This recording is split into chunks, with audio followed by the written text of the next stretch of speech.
Mhm. Yeah.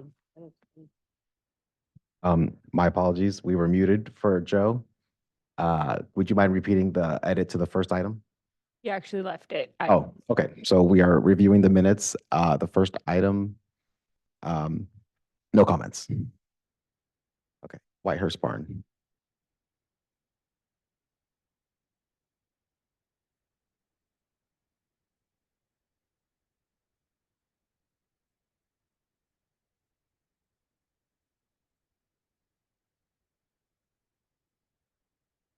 I think, Val, maybe you made the first comment about the site visit and story polls and which story polls would be required, and I thought it was, I don't think it was front-facing elevation. I think it was just the main ridge line, wasn't it?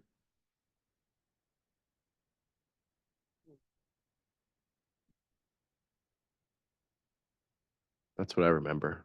Because how do you story pole and elevation? Well, you could do, plate, ridge, plate, so you'd see the shape. Yeah, Because if you only do the ridge, you don't okay, see how big it is. okay. So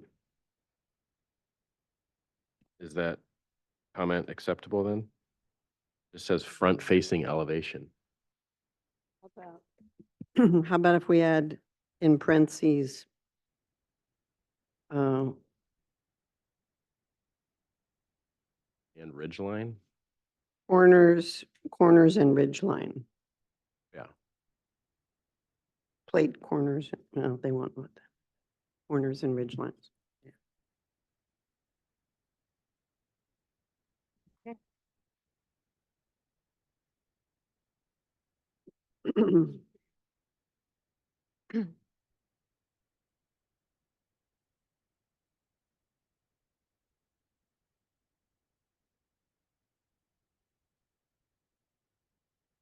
I think for on 4, didn't we talk about more specifically an opening in the middle part of the facade that was open for access to the like shared outdoor seating space? Oh, you're on On 4. 4. I 3 was was continued. Or are you still on 2? on 2.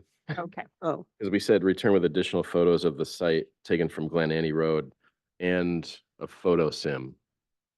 Yeah. Yeah, right. Mhm. So I think just add, return with additional photos and photo sim. Okay, so number 4 then.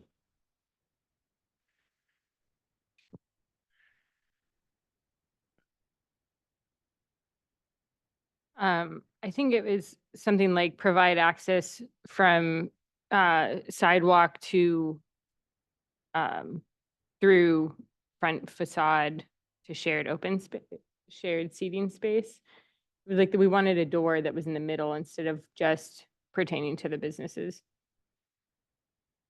Or an Could it opening. say, No, not necessarily a door. I mean, some sort of access and opening. Yeah, how about provide more open access along sidewalk?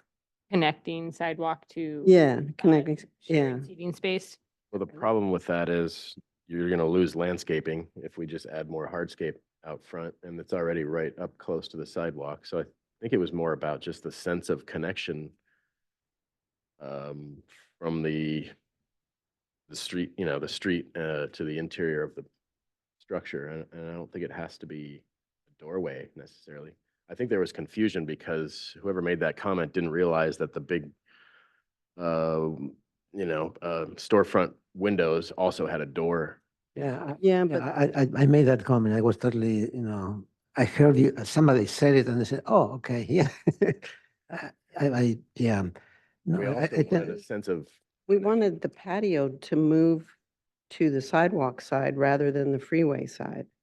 So Which we do that, say that. yeah, It does say, I think the comments are fine. It's Well, that we, I want to add something because I think there was a really important comment made that's not on here, that the artist rendering that was included in the package was not followed in the final drawings. And they had a very different sensibility. So the, I think the comment should be to follow the sensibility of the original renderings in terms of scale and accessibility. I mean, it had the patio on the sidewalk side. It had smaller gables. It had it felt more in character with Summerlin. And that got changed in the computer drawings. Stylistically, I think it was. Yeah. good. Yeah. But also, I mean, they're not gonna just remove the back outdoor patio and take it to the front, because it would only be a quarter of the size. So I don't think we said, where was it? I mean, that rendering had a whole different floor plan, Yeah, you know? Mhm. Because it had a big central patio between the two gable wings. It was very nice. maybe instead of consider flipping the uncovered patio area to be adjacent to the street, we could just say, consider an uncovered patio area to be adjacent to the street. That way, then maybe they have a little patio in the back and in the front. I don't know. Right. I'm worried about losing all that landscaping if we put all patio up front. Although you could have a low wall with landscaping in front of it and an opening to it, but people could be sitting there looking right out on the Yeah. street.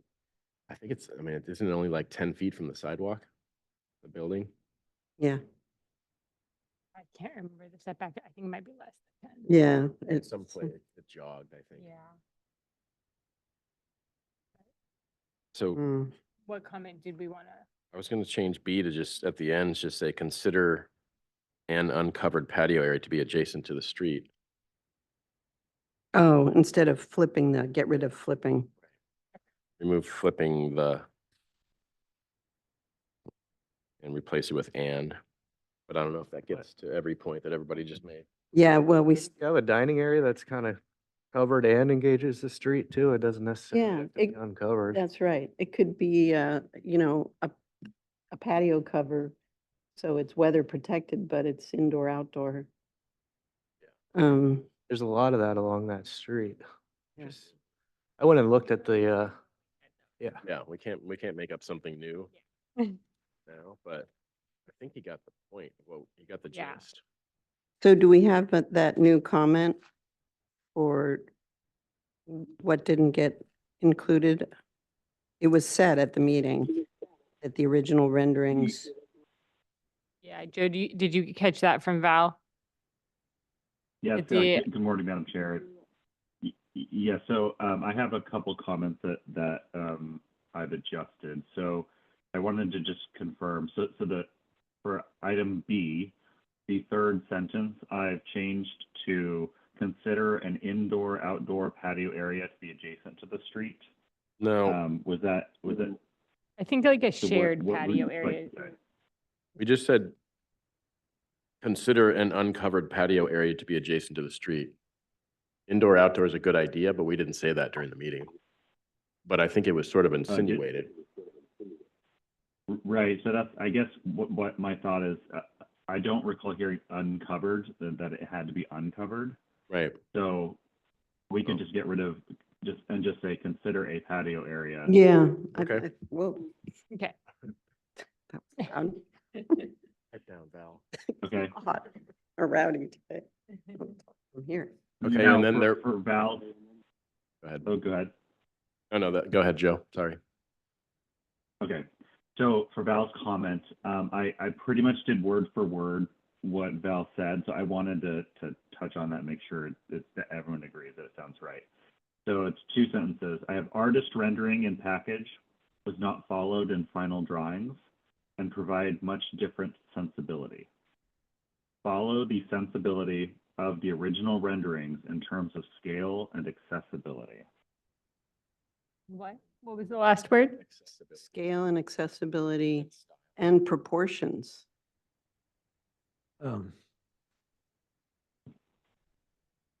Yeah, because you mentioned. Scale, accessibility, and proportions. And the windows were way different. Mhm. Okay. And color, it was different colors too. We have that other comment. Yeah, we have a color. But that was part of the difference too.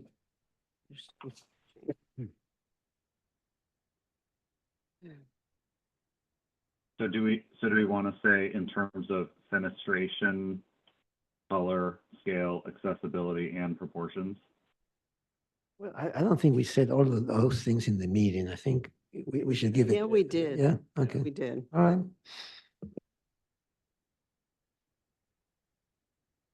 All right, item 6. Really the That's how feeling. I remember that one. Yeah. Okay. First 6, where's number 5? Is there a number 5? Yeah, where is number 5? Mystery.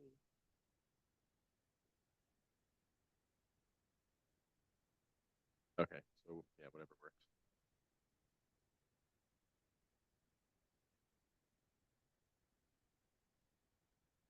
Seems like the Okay, comment we 6 is made. fine. Yep.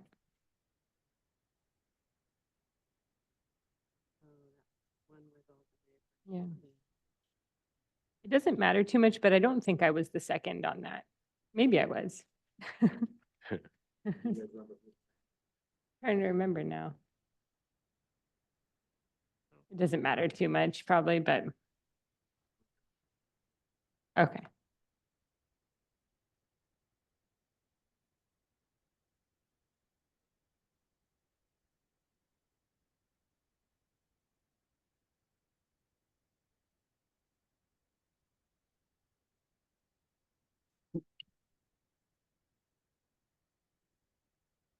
And then on number, sorry.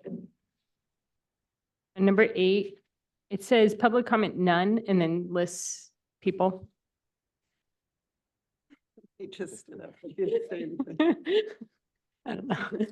Thanks, got that correction.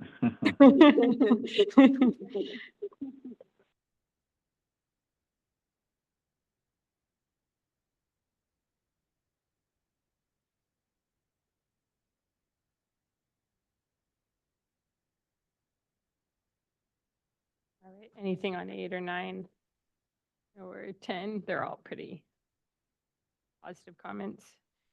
And 11.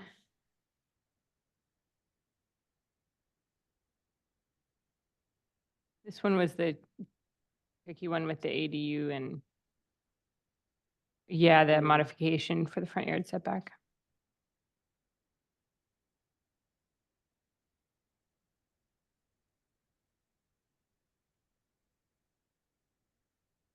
It's like what we said, yep. Okay, and yeah, number For number 11, wasn't there talk about bringing back the comments that Hope Ranch had made about it as well? Mm. I think that just, Oh, yeah. there was a question of whether or not the same plans were shown to Hope Ranch. Yeah, Mhm. I think that's right. Yeah. So bring some history of the interaction with Hope Ranch. Mhm. Got that, Joe? So, is the comment to return with additional details regarding Hope Ranch Homeowners Association review of the project? Yeah. We want to see what their comments Great. were.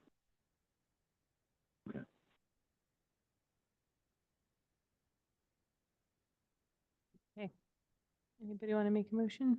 I'll make a motion to approve the minutes as amended. Second? All those in favor? I, Aye. All right, moving on to SBAR members' informational briefings. this will be my last year as an SBAR member. No. Yeah, it's been a joy and a privilege to serve with all of you. But I have, just losing every other Friday, running such a tiny business has been taking its toll. So I think I have a replacement though. Yeah, Well, we appreciate your long service. to our Your community. service. I mean, we have 6 more months, but That's what I was gonna ask. Do you mean a year from now or you mean to the end of The 2024? end of this year. Yeah, Okay, the end of this year, I'll okay. be stepping down. Well, Figured I'd tell you early, yes, thank you for that. gambling at the, I think I'm making noises too. Okay, Maybe too. yeah. and we're closing SBAR member informational briefing.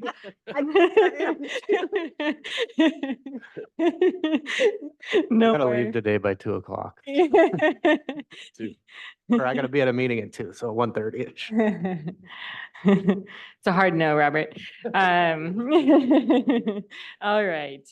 I have to step down from item 3/4, the one that's on Via Blata. Okay, close informational briefings and move on to the staff update. Is that you? Nope. Yes, good morning, everybody. Joe here. I don't have any updates this morning, but good to hear everybody. Sorry, I couldn't hear him. Do you say he doesn't have anything? Okay, thank you, Joe. And we will move on to the consent agenda. There was one item. Yes, I received positive comments. I make a motion to approve that item. I'll second the motion. All those in favor? I believe it just can come for preliminary. That was in the BAR, that was in the memo for the item that they're only here for preliminary approval. So we're just Right, approving preliminary Consent? on consent. Oh, right. Here, but here it says preliminary and final. And final consent on consent. our So agenda. it has changed, is that? I believe I'll pull up the staff memo, but it was here. Do they have to go to the zoning administrator or something? Minor comments due to the conditions of the approval of the original DVP, the project may only proceed for preliminary approval and must return for an additional meeting to receive final approval.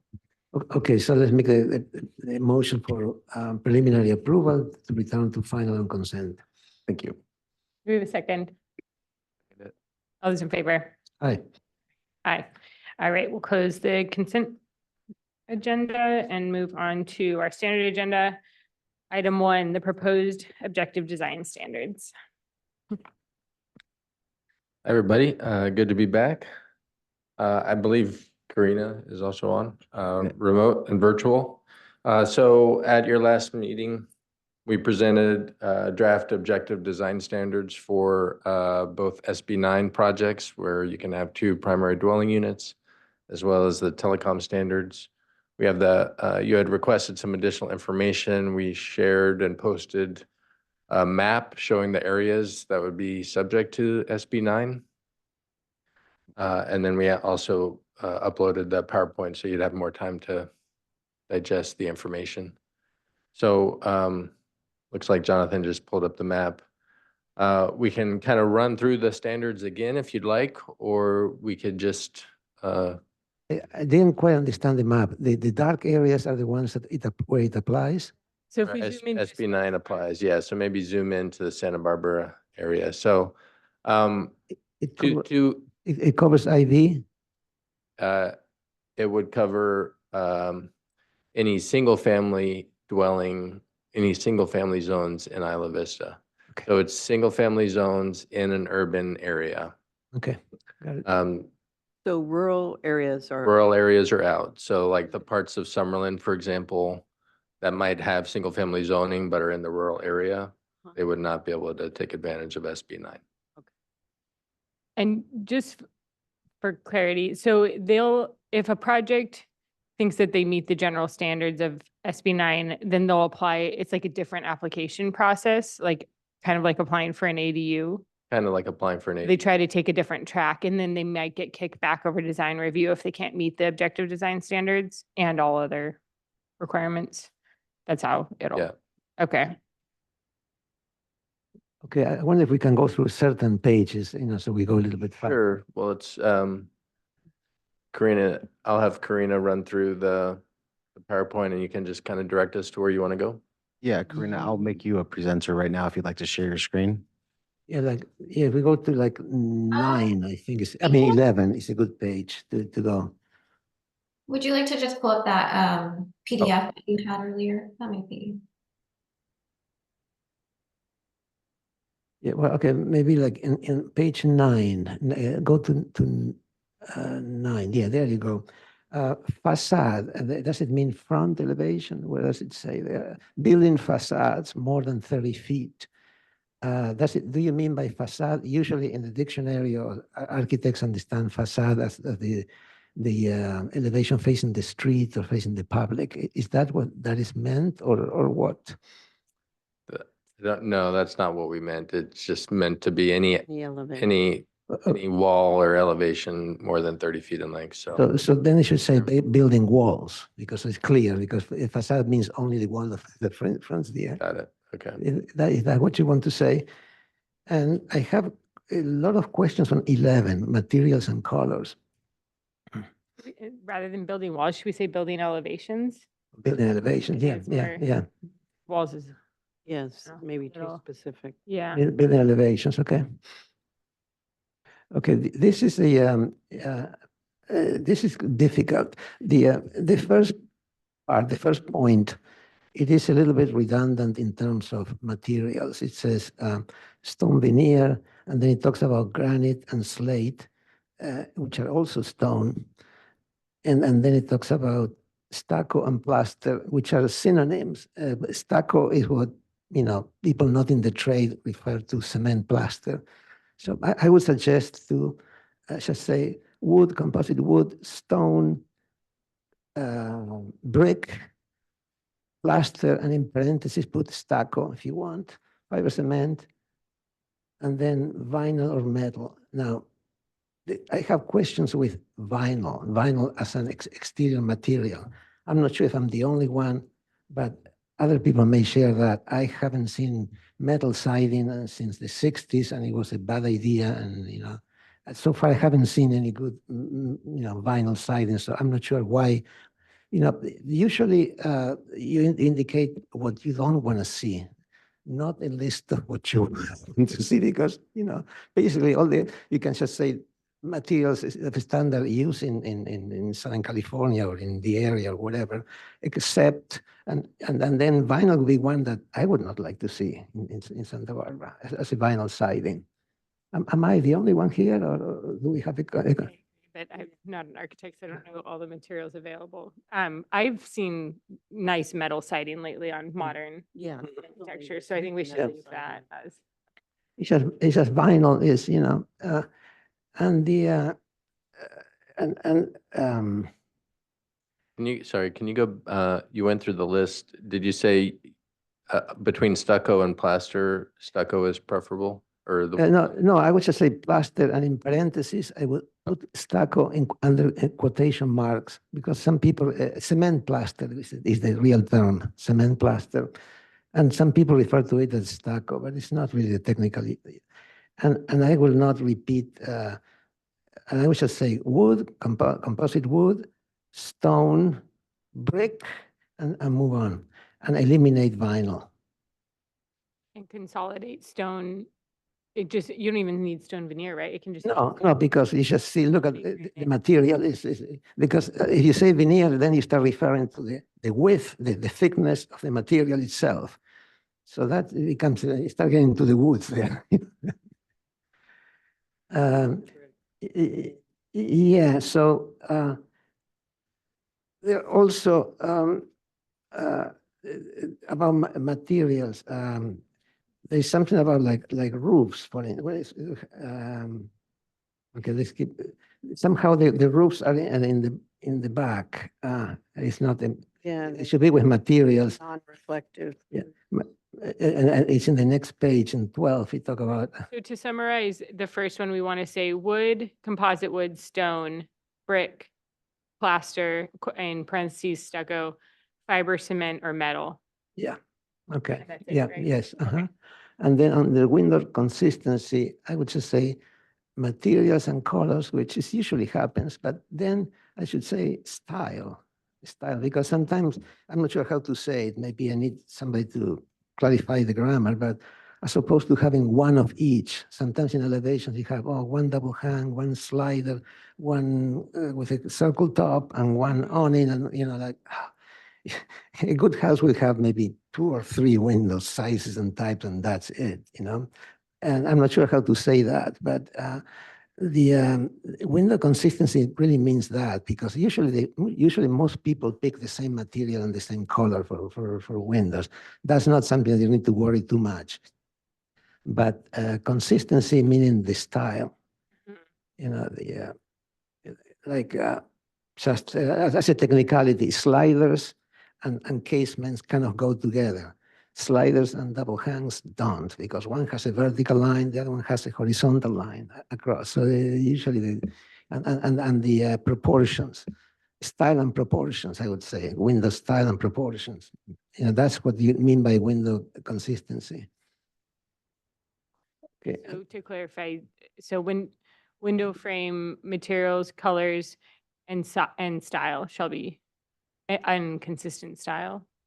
Style and proportion, is that what? Yeah, and proportions, yeah.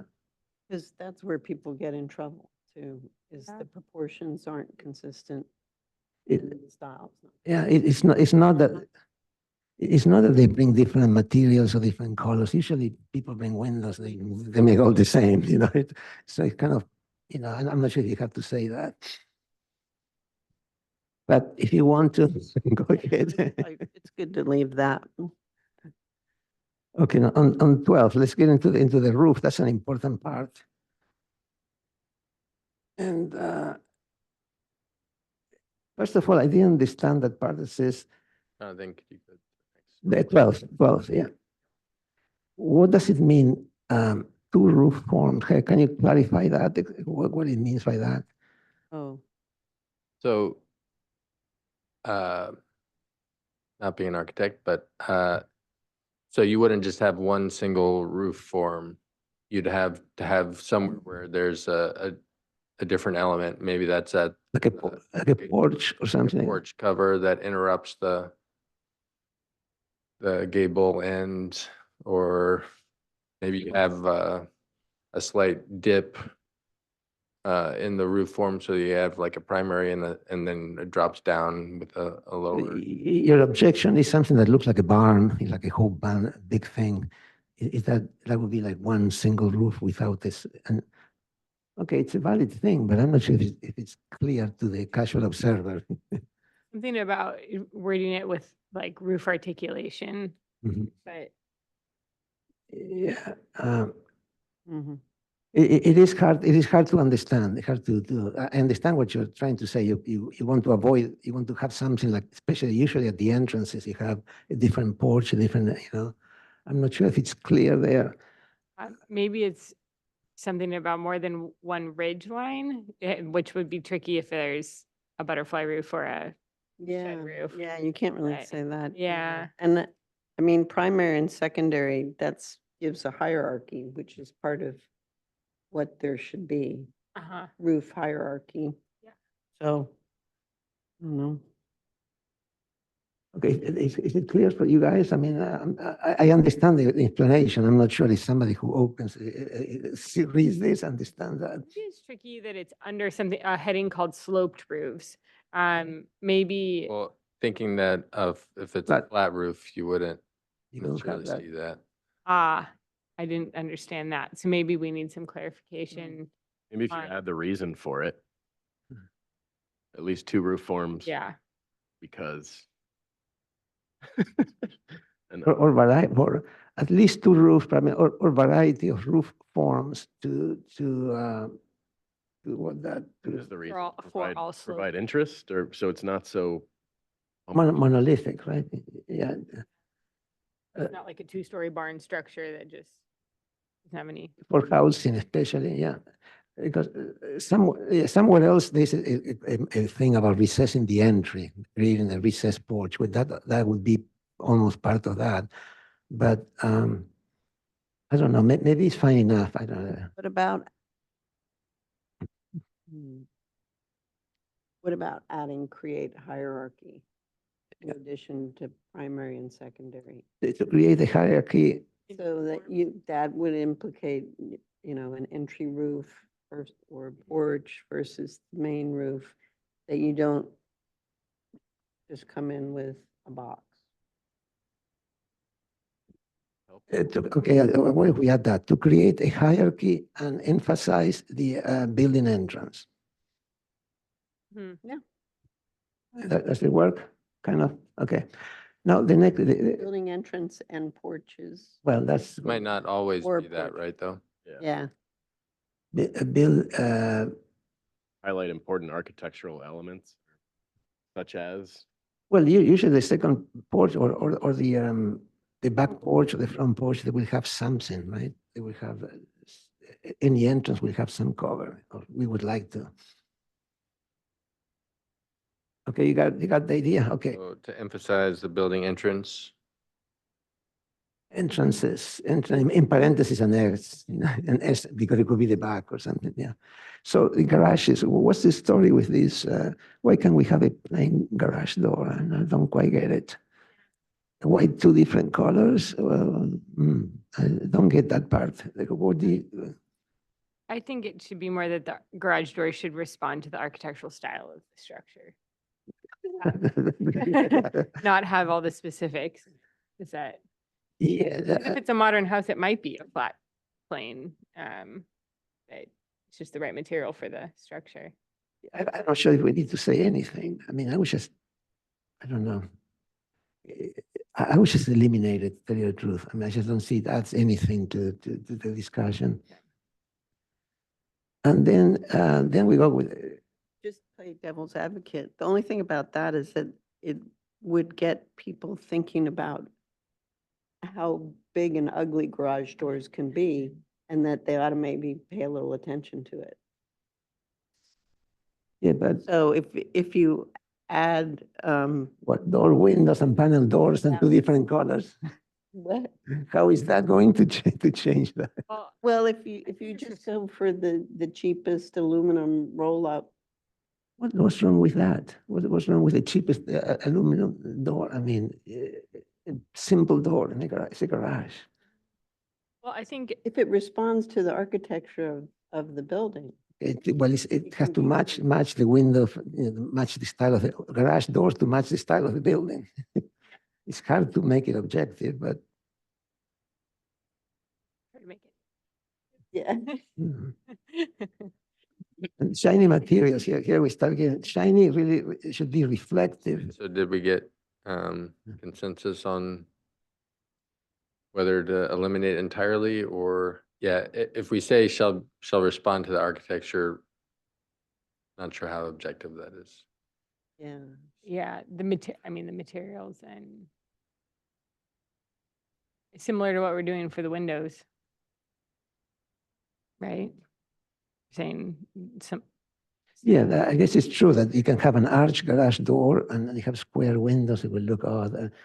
How about instead of garage to say garage doors to match proposed fenestration style or something like that? More confusing. Yeah, because then they'll go, I gotta make my garage door like a window? yeah. And they Window. are normally different manufacturers, like the window and the. Yeah, sure. Yeah. Or as Alex said, if you think it's not that big of a deal, then we could just eliminate it entirely.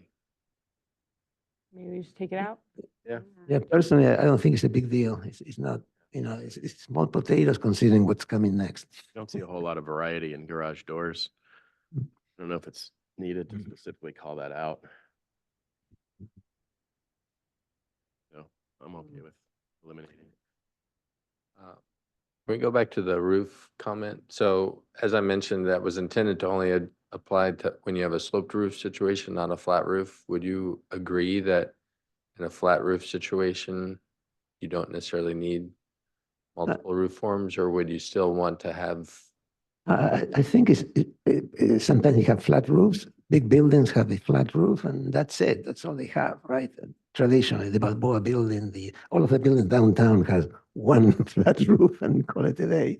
Well, should we have a separate section that addresses flat roofs to give context to the sloped roofs and say, Say what?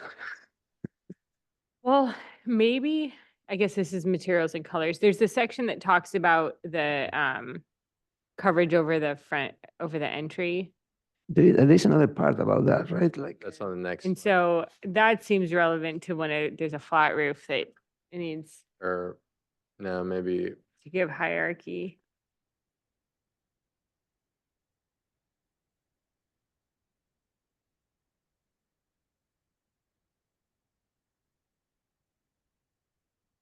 There.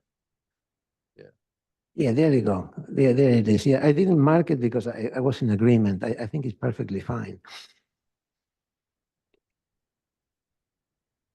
And that takes care of the, you know, of the entrance, protecting the entrances.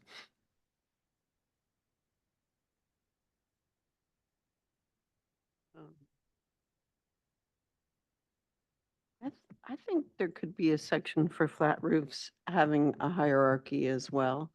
Because, I mean, you talk about a commercial building, that's different than a residence. If you build a big residence and you just put a big flat with no articulation and no hierarchy, it's not gonna look good.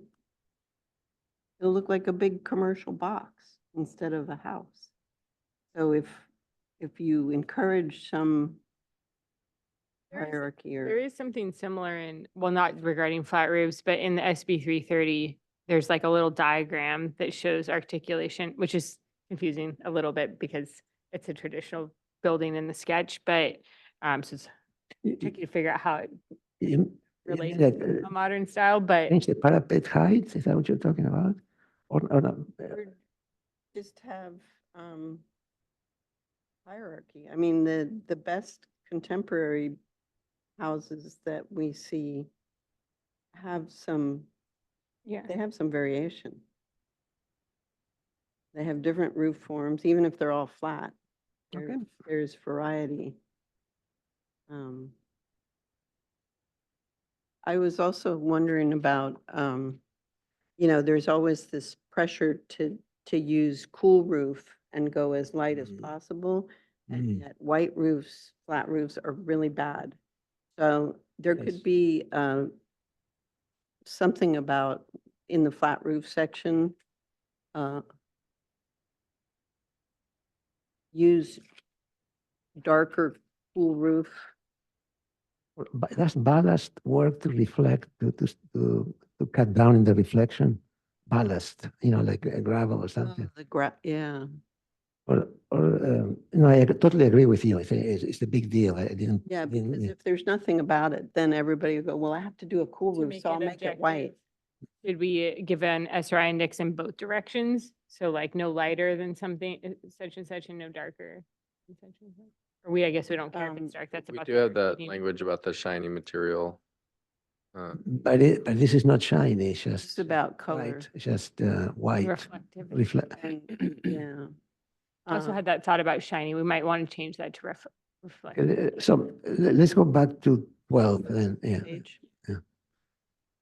So we leave. So we have something for slope roofs already, right? We have some language. Then we need another point for flat roofs.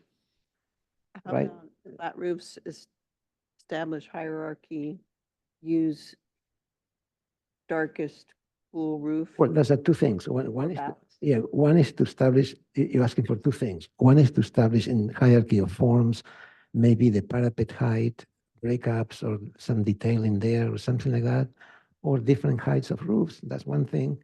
The second one is the color, right? Can it just be as general as establish hierarchy and not mentioning parapets and all of that? And then the second point would be use darkest cool roof possible or or ballast. So right now we have the LRV value of 0.84. Would that address that on the roof? White roof, for instance. Oh, maybe.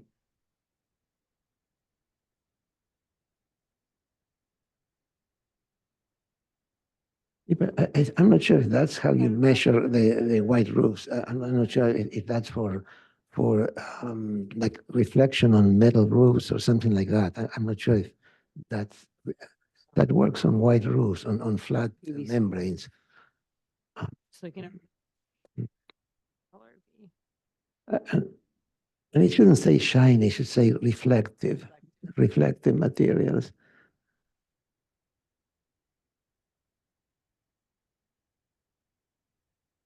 It should say roofing and siding materials with a reflecting value over 0.84 and not allowed, something simpler, you know, that covers the whole thing.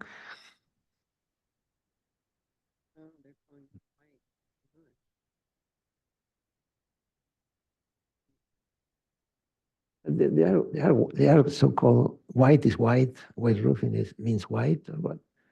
The 0.84 Like is. Sherwin-Williams has a color they consider pure white with an LRV of 0.84. It's pretty light. I'm just trying to figure out what the number that you guys. Yeah, I think, on there. we need a reflectivity value, which I'm not sure what it is for like metal roof, you know, like Dr. Tom Evans who always comes here with reflectivity value. And then something else for the for the roof color. And I think if it's, you know, we shouldn't, maybe not ready to do it now, but we need to find an acceptable color, acceptable value for a roof. And white is not, it's not acceptable. It should meet the standards. I mean, they do have what they call a white roof energy, energy conscious the roof system, but it's not white. It's not, the membrane is not absolutely white.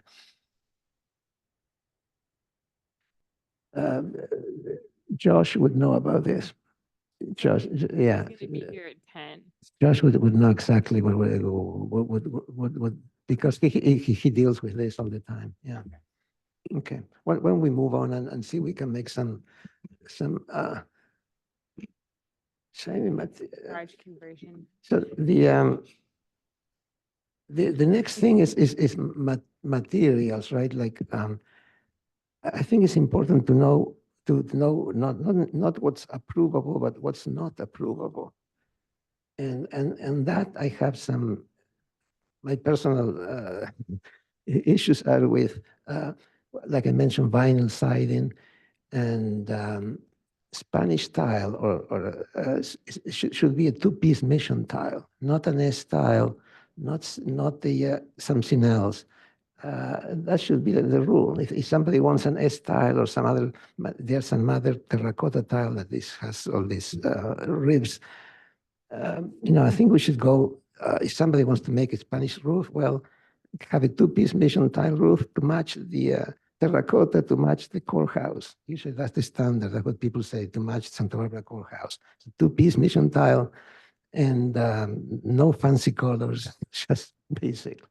If they want something else, they can just ask for, have a special dispensation or something, but otherwise you open the door to the S style or some other variation. That's my take on tile roofs. Yeah, I'm not sure how the rest of the board feels. yeah.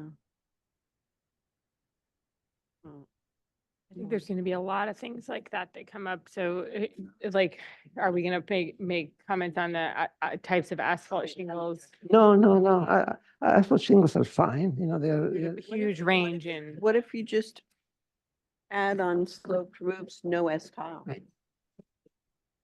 No S tile on Mediterranean style. well, yeah, that and yeah, that's one of them. The what I was just trying to point out are the materials that we do not want to see. What is not clear because they say, well, do this and that. The point is, for instance, is that the S style is one thing. The other thing is the what am I?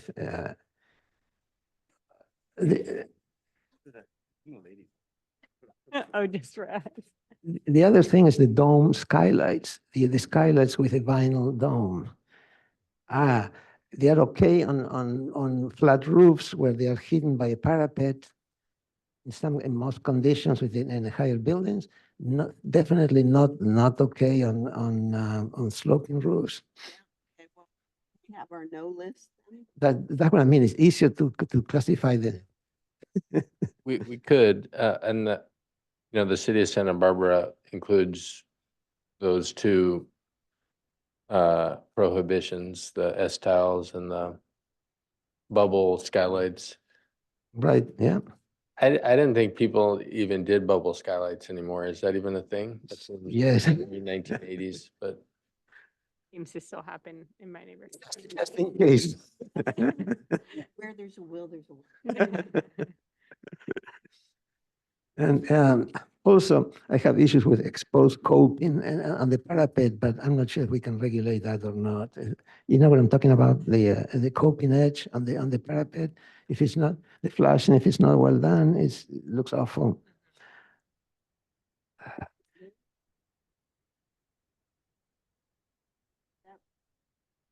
That's kind of a basic, it's not really subjective, It's on the phone, so yeah. it's a basic list of unacceptable. Exposed flashing coping at parapet, exposed parapet. Exposed flashing at parapet coping. There you go. That will be the list. I think those are my three major points of contention. Exposed flashing and parapet coping? Yeah. Yeah. No exposed. No, flashing yeah, at that's parapet on the coping. no. No. exposed- And No bubble skylights. no bubble No skylight, S tiles. no S tiles. And also materials, we didn't talk about fiberglass windows. On Fibrex, the Fibrex is perfectly fine. And on the other materials of windows, I think it was, is it metal or go up one? Can you go up? Jonathan, yeah. On windows, where is it? See, I have a question for your expertise, Josh. yeah. Yeah, for Windows, I think, for Windows, I'm not sure where to put it in, for Windows, fiberglass and this is a product called Fibrex, right? Which is a mixture of fiberglass and wood chips or whatever it is that they make. It's a composite. And it's a perfectly acceptable low-cost window, to me anyway. I'm not sure if we need to say that here or not. Josh, there was a question here for you about white roofs. What would be a reflectivity for an acceptable value, color value for a white roof?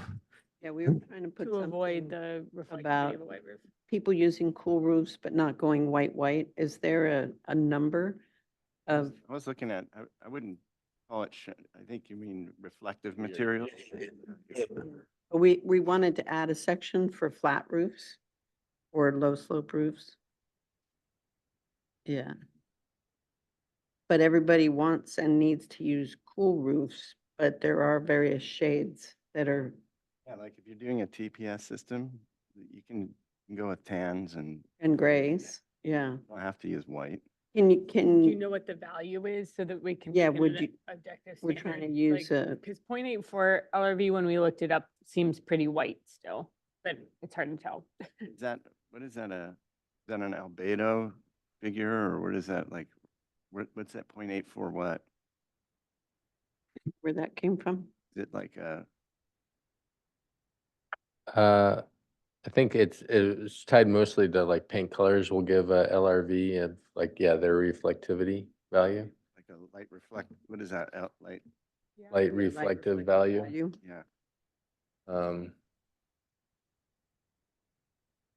It comes up a lot at the MBAR. Mhm. But it's mostly for the sloping roofs, right? I think it's mostly is like a used Metal. for paint, For paint, okay. so that you don't Is get that the bright- value they've bright used white. at MBAR? I think for Yeah. terms of our enforcement, like if we have language that's like, highly reflective roofs are discouraged, and then make a list of what we encourage, but the point is we're looking for matte finishes or low reflectivity, right? I mean, everything, even a brand new Kynar painted roof, comes out of the packaging with reflectivity. You go back a year later, the finish is dull. It can't, the environmental impact of just dust and soot landing on it has its way with it, but eventually those materials flatten out, right? But then there's, Yeah, but then there's like, if you go to the metal roof catalogs, they have specific roofs that have metallic flake in the paint, and they're meant to be reflective. Like if you look at the different, like the silvers and there's usually like a silver gray, silver this, silver that, and then they have a metallic finish, a reflective metallic finish. Those are the ones we're usually trying to push away from, but even those we approve because they end up becoming matte. So, There's very few like metal roofs that, unless you're going with like a highly polished zinc roof, that are gonna end up reflective, right? It's the color. It's like having a light. It's like when we do copper, nobody complains. If we go to the darker grays, you know, those absorb light and then they become matte finished at the end, but it's like the super bright, Galvanized. like, kind of like light material. gray, yeah, those. so, Yeah, we were more trying to qualify like PVC roofing where people come in with white PVC because they need a cool roof. So like if we have a parapet and there's no problem, right? But well, No, but there can be if there's somebody looking right down on it. So those can be light tans and light grays and they. could What we if we could just leave say it up that? to staff to figure it out, the details? You know, just to figure out the number, what low reflectivity for a cool roof could be.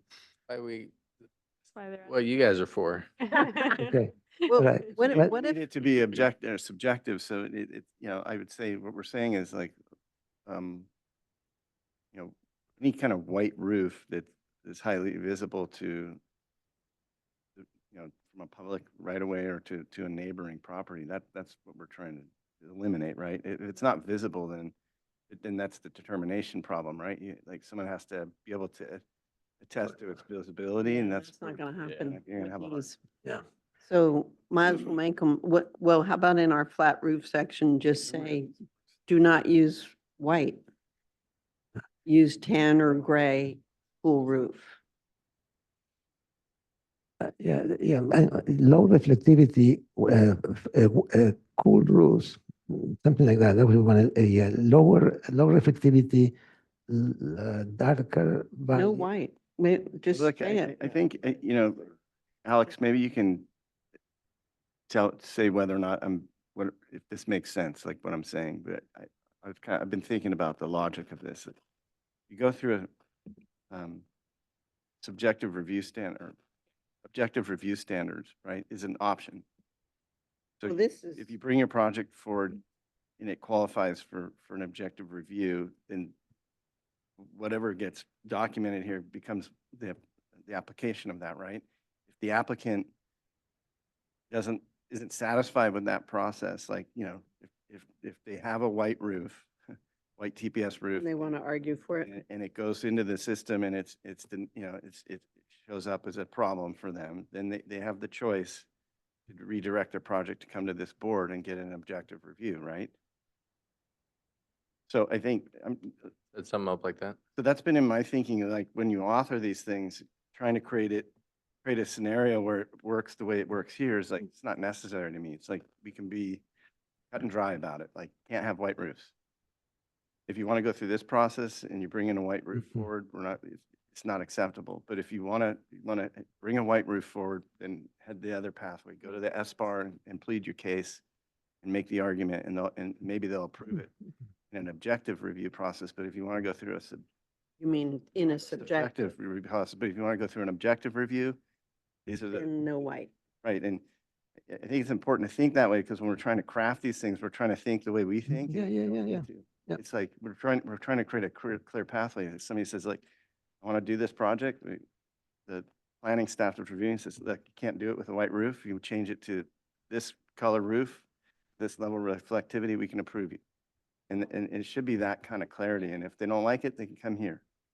which I And think that is- leads me to like the larger question is like, what is the ministerial review process on this? Because it almost might make a project take longer if the project planner is trying to assess whether it, like, should there just be an expedited, like, consent review process that sticks to an objective review, like using these standards to like assist the planner on whether the project meets these standards or if it needs to get kicked over to SBAR or whatever, or any of the BARs?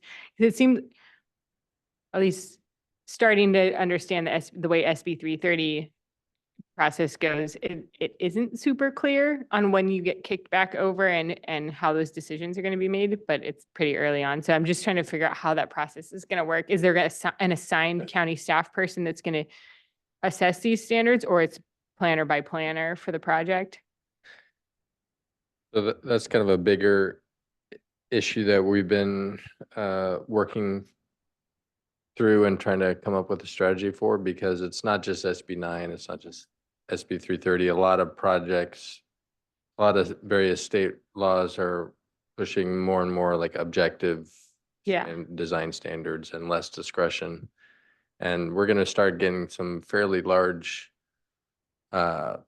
projects that are going to be exempt from design review. Mhm. And it will fall on county staff to determine compliance with standards.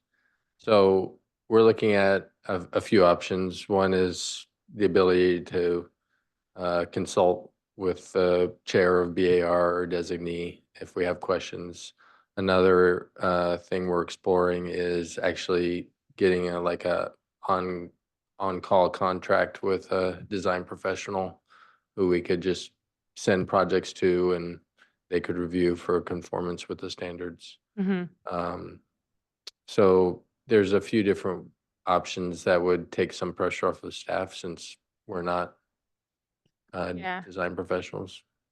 So, or does the county hire a like county architect, like as a position or something? Because it seems like there should probably be one person making those decisions. Or it doesn't have to be one person, but if they're truly going to be objective, there should be like a High level of consistency. level of consistency rather than project by project, applicant by applicant, and planner by Planner by planner. That's just so much gray area for interpretation.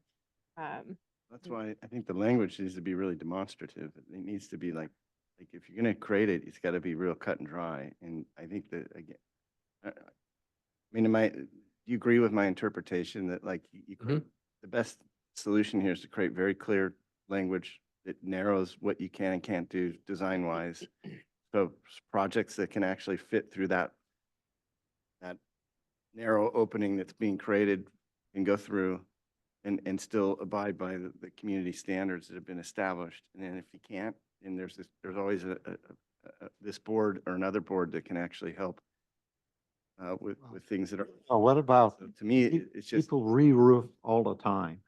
Yeah. You know, and so that, they go to the building department, get a permit, they're Mhm. a contractor.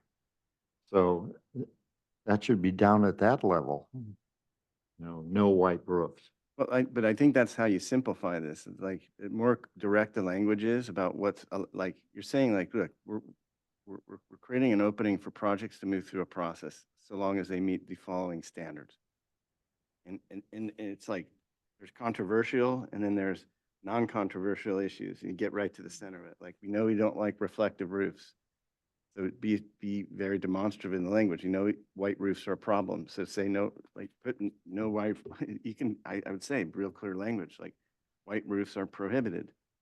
Like use of tan and gray or other, colors, and then applying some kind of color value.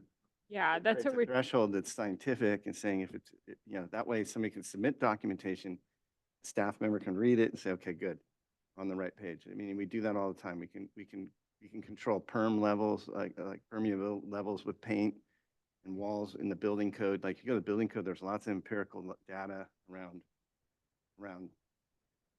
performance values that are scientific. You can do the same with color. You can do the same with the albedo effect. You can do the same with reflectivity. All those things can be added. But I think it should be really, I think it's okay if it's strict, and we would never say as a board, like, we're never going to approve a white roof. But I think if you want to create a process like this, you have to say it, or you have to document it that way, and then give people the option. Because it's not going to be, Kaylee, it's not going to be the planners that kick them here. They're going to say, follow this path, comply with these standards. And if you can't, I can't approve your project. But you always have the option to sign up to, you can have your project routed to the SBAR, and you can have their normal conventional objective AUP review. process Yeah. submittal. That's going to be up to the applicant, and they can decide whether or not if they want to bring a white roof in, they're gonna have to come see us. People will figure that out. I think to that effect, if that's the way it's gonna go, then I think the more clear and precise the languages in these standards, the better, and not try to create create a result that requires somebody to do a lot of interpreting is the problem I'm trying to avoid. 'Cause when you first look at this, that's what you want to do. And then when you think about the way I'm thinking about it, you go, well, okay, that's not going to help if if we're creating more interpretation. It's going to create arguments and headaches for staff. Yeah. With people, and like you said, they're not necessarily qualified or even interested in putting their neck out for those kind of issues. So it's going to slow things down. So if we give them really empirical, clear, delineative kind of stuff, I think it's going to be better, right? I mean, I think that's what you guys are looking for. Okay, we got a long list. We have a lot to go yet. But to finish that, then, should we say below reflective materials, then we have another category that says flat roofs, no white roofs, and grays and tans are acceptable. And what else? What are encouraged? Well, encouraged is subjective. Acceptable. Yeah. Acceptable, but I think we need to give that value, whether it's 0.84 or whatever. I don't, We Well, just don't know what that. We don't know the value now, so let's figure it out. I mean, you could also segment it, like, you could say that white roofs are prohibited in rural areas or on hillsides. These aren't going to be in rural. This is urban. So if it's urban, then white roofs really shouldn't be an issue. it does lead me to another It's like question, though. Talking about an urban standard, like white roof you shouldn't even be messing with that. Yeah, but they're not, if you're looking down at the white roof, it's not very pleasant. But that's like saying you look down at the sidewalk as white, you look down at the street, it's black. If you're in a building 5 stories up or in Santa Barbara, you're never going to be that high anyway, but 3 stories up, you're going to see all kinds of stuff. I don't think you can condition what people see from a 5th-story window in a townhome or an apartment, like, forget it. Well, I think we should encourage a darker color. A white roof by definition mean energy conserving. I think it's mandated, right? Isn't it? But there are different types, and I should have the darkest possible roofing that meets that energy standard. The reflectivities, like there are roofs that are painted with silver to push light away, that it's like, put them in the wrong place, you get like a heat effect on the neighboring structures. It can be really severe. So, I mean, yeah, I think like non-reflective and white roofs should be prohibited. And if you want to have one, you got to come here and. Okay, all right. Alright. Okay, let's move on. We do have to wrap, so we should I've been requested to make a cutoff time for this review. So should we say 10:15 and then we'll try to wrap it up? I was going to say that, they're prohibited and exceptions are subject to BAR approval. Well, like all of them. It's a different application process, so we can't reference the BAR, I don't think, in these standards. I think they all. Leave us to Yeah. worry how to figure that out. Okay, we do have privacy standards and we also have the other. Yeah. This is a I have big a deal. Quick question, does Hillside Ridgeline still apply? For the height limitations, or? is- The height limit of a hillside ridgeline would apply, and I think we might want to put that in quotations on the, whichever slide everything is- says, yeah, it all it talks says about 25. yeah, We might just want to say Hillside. those are Ridgeline just still bullets. applies. That's not the, Okay, I that's just wanted, yeah. I wasn't sure. I had a question on page 6, where you talk about maximum unit size and the 0.2 FAR. Huh? And say on a bigger lot, 8,000 square feet or more, 2,000 gross square feet is the max. Now, if somebody has an existing house, how does that work? Because a lot of houses are already more than 2,000 square feet. Right, so the way this is currently structured and we're still playing, I will say, we're still playing around these numbers to figure out what we think is appropriate and reasonable. And so if you have opinions on these square footages, feel free to share them. But the concept is if you already have a large house, say you're on an 8,000 square foot lot and you already have a 3,000 square foot home, Right. then your second unit would be limited to, what is it, 1,000 square feet. Yeah. So you'd have to reduce your You'll have second to- unit in order to meet that overall combined FAR of 0.4. So if you have a really big lot, then that 0.4 FAR goes up. Yeah, but we were thinking about You're this, still- we'll have to cap it per unit and So it's still capped to. still capped at the 2,000 or 4,000 combined. Interesting. Otherwise, it has to go through the normal process. Right. Okay. And then the other one is on page 7, the attached architectural feature for porches. It's really, I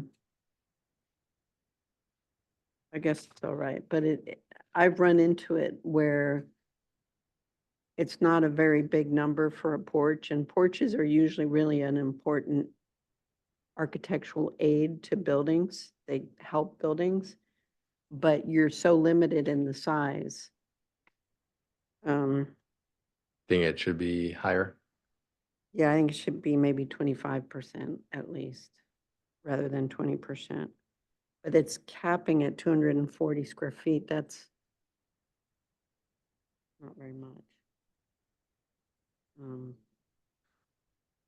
Well, another option is to keep the 20%, but just remove the cap. So whatever. So if you had a 2,000 square foot residence, then you get 400 square feet. If the unit is small, then 25% is not that much. No, I know. On the ADU, it was a small ADU, and then they wanted a nice porch on the front, and they couldn't do it. So if they because of this. if they have a 500 square foot ADU, then yeah. Top off and just leave is 20% the right percentage? Well, I thought 25 gave a little more flexibility. But this is the required minimum is 20%. And then No, it's No, that's the Maximum.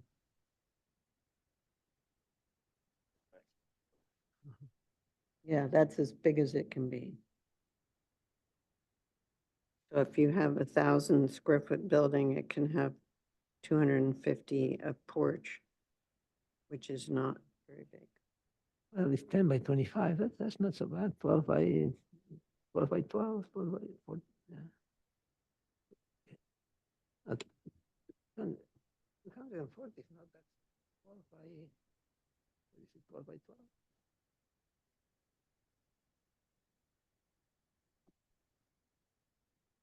Yeah, I was actually, if it's at 20%, it's it seems 200. more important to put a minimum on it. Isn't it? Well, There is no, one and it's not because, like 5. well, no, because then people will figure out how to have massive porches that build in enclosed. I mean, I think that was the But reason. you still, it's inclusive of the max square footage of the structure. no, this would be in addition No, to the it's in max square footage of this. Yeah, it's for porches. So say you're at your FAR max and you have 1,000 square foot building, then See, I you think can that's put, a little unclear. I think we should add that that's a max, word it in a way that well, it says attached architectural. it doesn't say Feature. beyond the square footage of the structure, though. You could say allow additional. Yeah. I will just note, Karina here, so these bullet points don't have the exact language from the standards, so that is included. So I just want to give you guys a heads up that this isn't the exact language we would be using for the standards, just a shortened version. But that is language we already included. Okay, as long as it's in there, because Yeah, so it's clarified that it would be allowed in addition. okay. Okay, Well, I think 25% maybe works a little better than 20. okay. All right, let's move to height limits.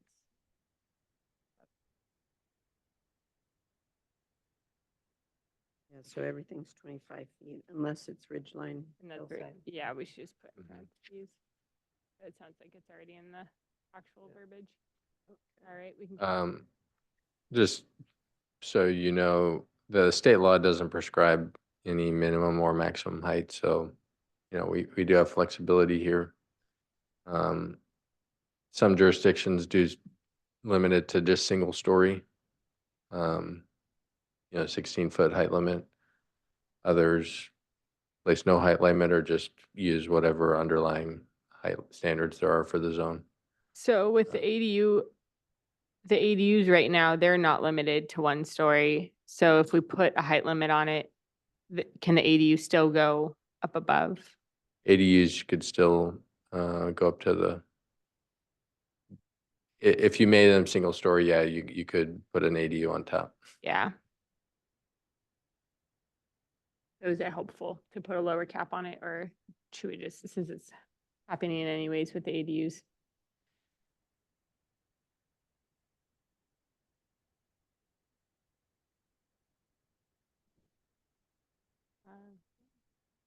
Everyone good with 25?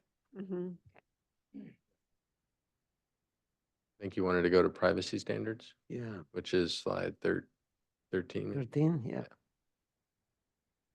Yeah, this is a big deal because when you start getting to the minimum areas, and the next page, it talks about 300 square feet. Well, let's start with this page. The first one, the first one, it's used in Carpinteria, and I'm not sure how Santa Barbara deals with that, with the porch facing the neighbor. When they talk about 6-foot minimum landscaping, what is that? Is that the height of a hedge? How is a 6-foot hedge going to block a 2nd-story landing that starts at 9 feet? That was my question. So what exactly is that? I mean, technically speaking, yeah, it probably wouldn't, unless the hedge grows a little taller but Well, it has to grow a lot taller, yeah. we were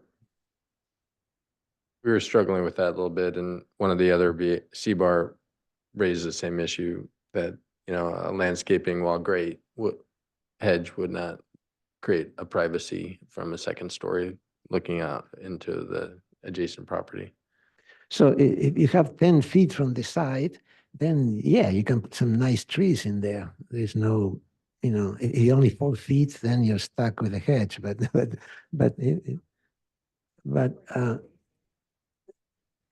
Well, if you have like an ADU on top of a garage, you come from the side. What I've seen asked is a wall, is a high solid or less a more solid railing instead of being 42 inches. Maybe in some places, I think they want like a 5-foot height, some kind of a visual shield from the neighbor. But I'm not sure if you're going to get into that. You know what I'm talking? They've probably seen this before, right? Yeah, because what happens? They have a garage. The access is on the side, so basically you're facing a neighbor. A hedge will not do it because you need it to be, I don't know, 16 feet or something high. But you could just take out the unless part and just say, shall be a minimum 10 feet from the lot lines. If you want to have that, one of those features. Just mentioned 15 feet from. Yeah, the Or last 15. the last feature is coming in Carpinteria. I think I've seen that, where they have the minimum height to be 5 feet. I said, oh gosh. So what I can contribute. This is what I was thinking about the how we did in Mission Canyon. That the lower panes of this, like a double hang or some kind of window that is below a certain height, that can be opaque or not transparent. It's translucent, meaning have like you cannot see through.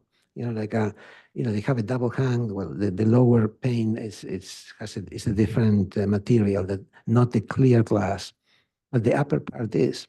But the window can have a lower sill, so it can act as an egress window. That's one.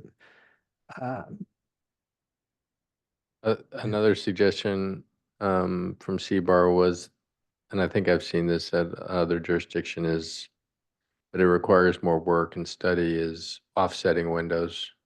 from your adjoining neighbor Yeah, but. so that there's no direct line of sight. Yeah, but you still have the problem sometimes of windows or balconies or whatever, looking into backyards Yeah. where people gather. But yeah, window to window is not, probably even worse.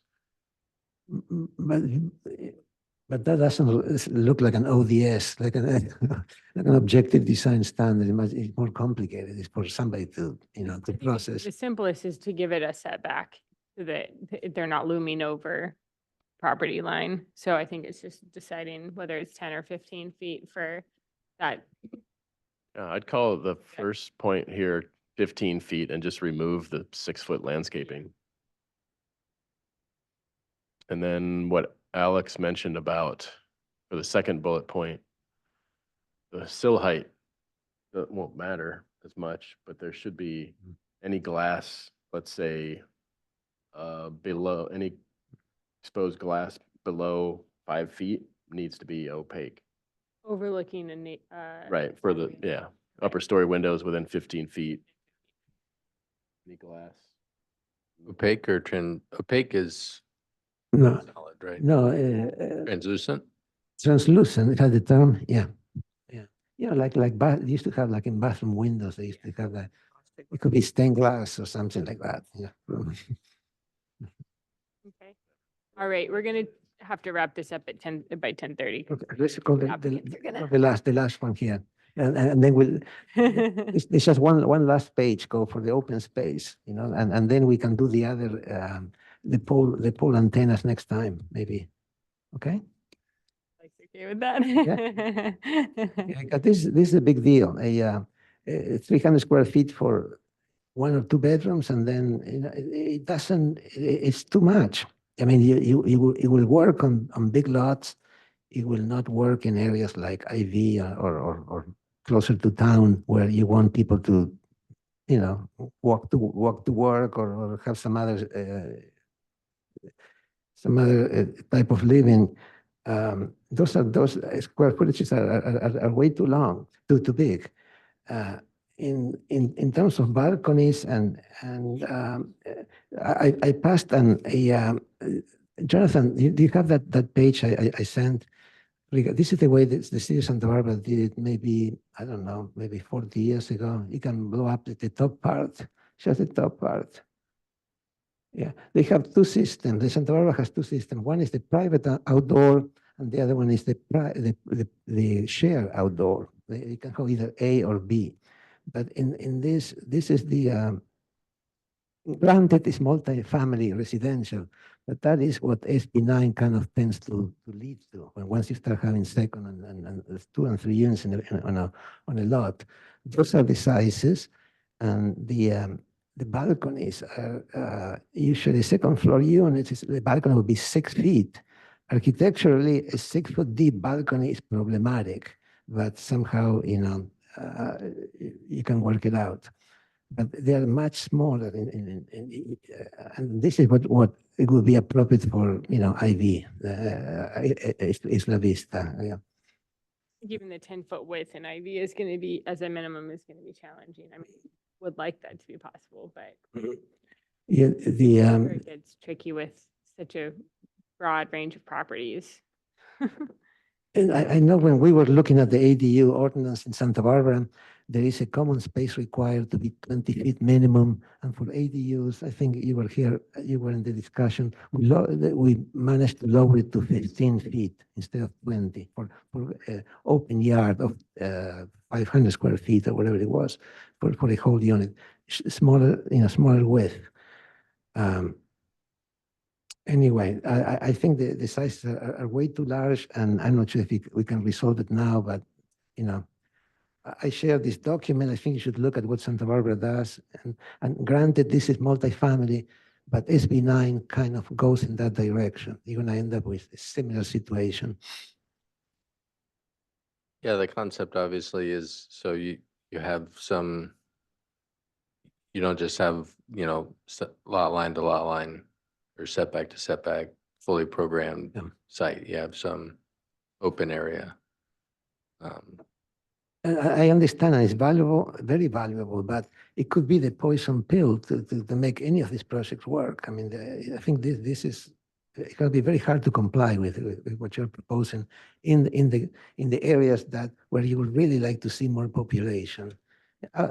Farther away, it will be fine. The lots are bigger. This is doable. Where the lots are smaller, this is a problem. That's all I'm going to say. Could it be, Alex, what's the process after you take our comments? Will we see the actual verbiage in the objective design standards table for final approval? Or are you this is just like being nice is to it. us, taking our comments, and then it just happens after this? Well, by happens, It just happens without us. we take it to the planning commission, who then Okay. makes a recommendation to the board of supervisors Okay. for final adoption of the standards. So that's the sequence. Okay.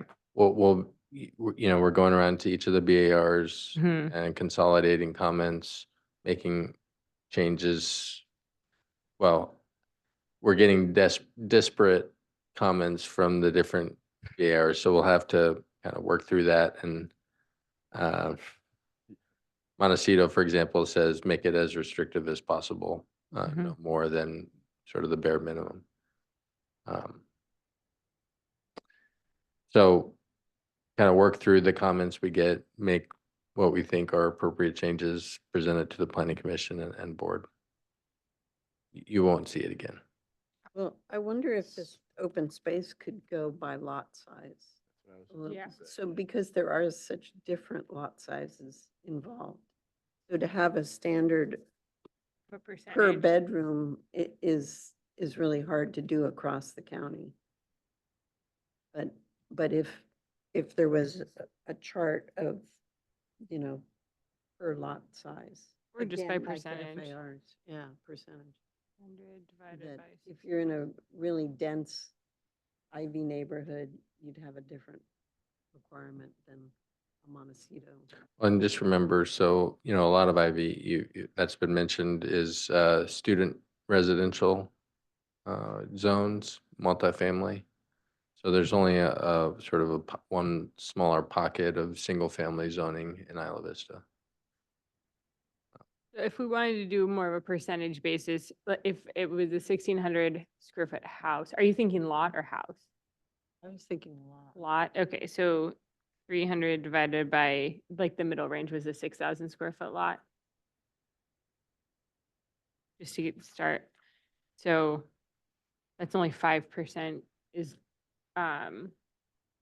paid by open space. So we give a minimum dimension in one direction and then we give a percentage. So say minimum 5% of lot size with a minimum dimension of 8 feet. 10 is 10 is tricky to get when it's a tight, like if this is in the city, but like on a Mesa lot, I've run into this where there just isn't a 10-foot. Yeah. Especially because you can't use the front yard setback, which is where all the open space on the site usually already is. So. in this one, if you go down, it says private outdoor living space may encroach into required yards, front yards, if you don't exceed this, et cetera. So, Mhm. so he's 4C right there. Private outdoor living space may encroach into front yard up to 10 feet from the front property line, but not include more than 50%, Yeah. so it can get. And then corner lots get really tricky because their whole property's front yard. So Well, I just don't know how much we want to qualify it or if we want to just give a percentage and maybe something about that where it's not more than a certain percentage of the front yard setback. I like that. So 5%, sorry. Yeah, look at also the 6. Sorry, 6 says, in addition to that, you get not less than 10%. And so anyways, it's hard to come up with a right number right here, and Only considering the block of area that's that minimum dimension. Like it creates a rectangle of space. because you also have setbacks and all that, yeah. Different lot sizes have different setback. So it's really difficult. There's a lot of variation there. The way it's I- currently set up is you could use the side and rear setbacks, just not the front. Yeah. I think that's how the city does it too. Yeah. So maybe we leave it that it can't use the front yard setback and it's then, what do we want it to be a percentage of the overall site or Or the size of the building. the size of the building? Yeah, maybe it's the size of the building because that's already dictated by the size of the lot. Yeah. And then the size of the building is going to dictate how many people are using it, which kind of affects It goes into the bedroom. amount of, and- yeah, the Okay. amount of outdoor space they might need. So, If you make an addition, then you need to have more open space. Ooh. required open space. They previously had it, but it wasn't required. So it gets complicated. So Yeah. I'm afraid we're shooting here in the dark, and Yeah. 2 years from now, we may regret it. Yeah, we're gonna, yeah, we can probably count on that. Yeah. All right, somehow we have to wrap this up. So what do we want to do about outdoor space? Do it as a percentage or leave it as is, or reduce what is there by a certain amount?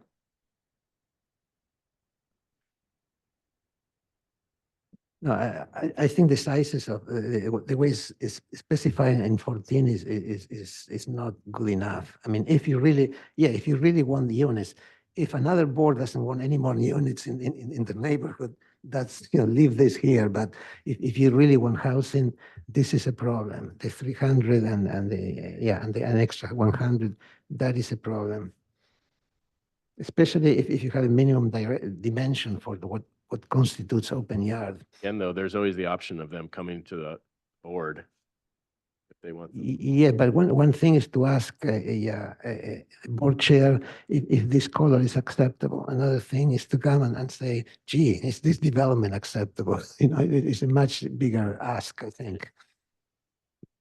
How bad would it be to use the front yard? As open space? Yeah. I mean, it'd be good to encourage front yards to be more utilized. Yeah, to be Yeah. functional rather than That's just, what we were asking of that development on Hollister. I mean, not to reference things specific, but like the preserved open space to be more functional and not just yeah, no, buffer zone. right, exactly, a kind of undeveloped buffer zone. So we just said for that Summerlin project too. Yeah. Yeah, Because and it- like delete the second bullet, front yard setback area shall not be utilized. Maybe just delete that and then Go back to the, see how it rides with all the Working. other words. Then it starts working a lot better.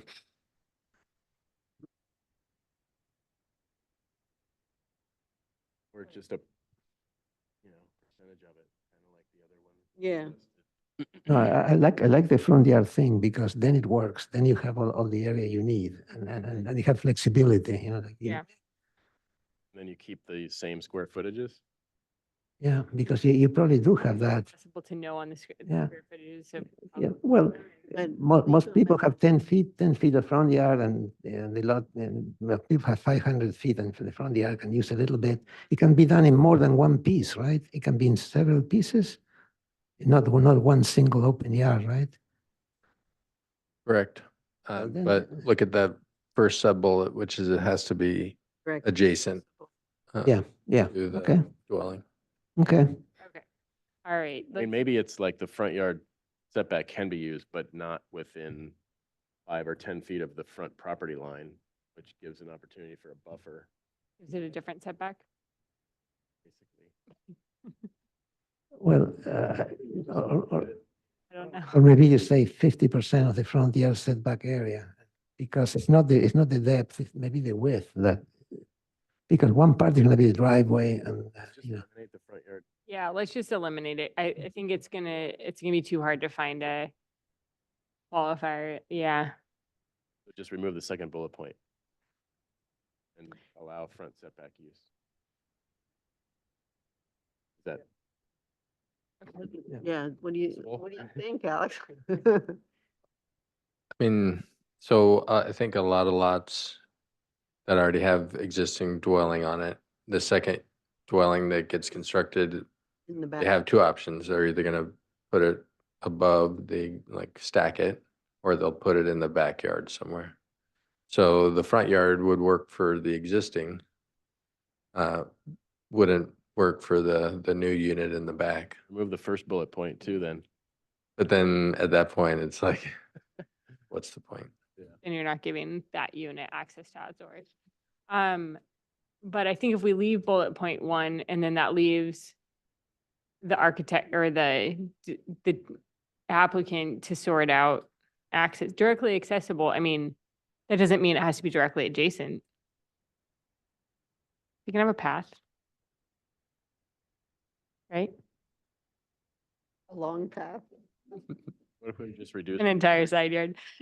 300 to 200, I, 100 per additional bedroom? I think it's easier to eliminate this second bullet and let's see what happens, what people come up with. It has a lot of flexibility. They're not gonna go wall to wall. They're gonna, usually there's a driveway and there's a path to the front yard. I mean, I think they'll figure it out, most people. I think. Yeah. There was no discussion about landscaping and requirements for planting around buildings or anything like I'm that. going to put in a word for the landscape. Is there anything in there for that? Make it objective. I mean, could you say something like that landscaping should be a part of plans where this is proposed and is visible from a public right of way or something like that? I mean, otherwise people just gonna think- create something without any. In cases where materials being destroyed during construction, there should be a provision for 100% replacement, right? That's one of the, that's just, I was starting with like, okay, how do you, sometimes we struggle with how to actually condition someone to have landscaping design part of their project. So the easy one is if there's landscaping elements in the existing property that are being destroyed or removed as a part of the construction process or any other process, that they should be replaced. Like for like, at least, or with adequate, with, that meet, the ordinances, like water wise and resistive and all that, but,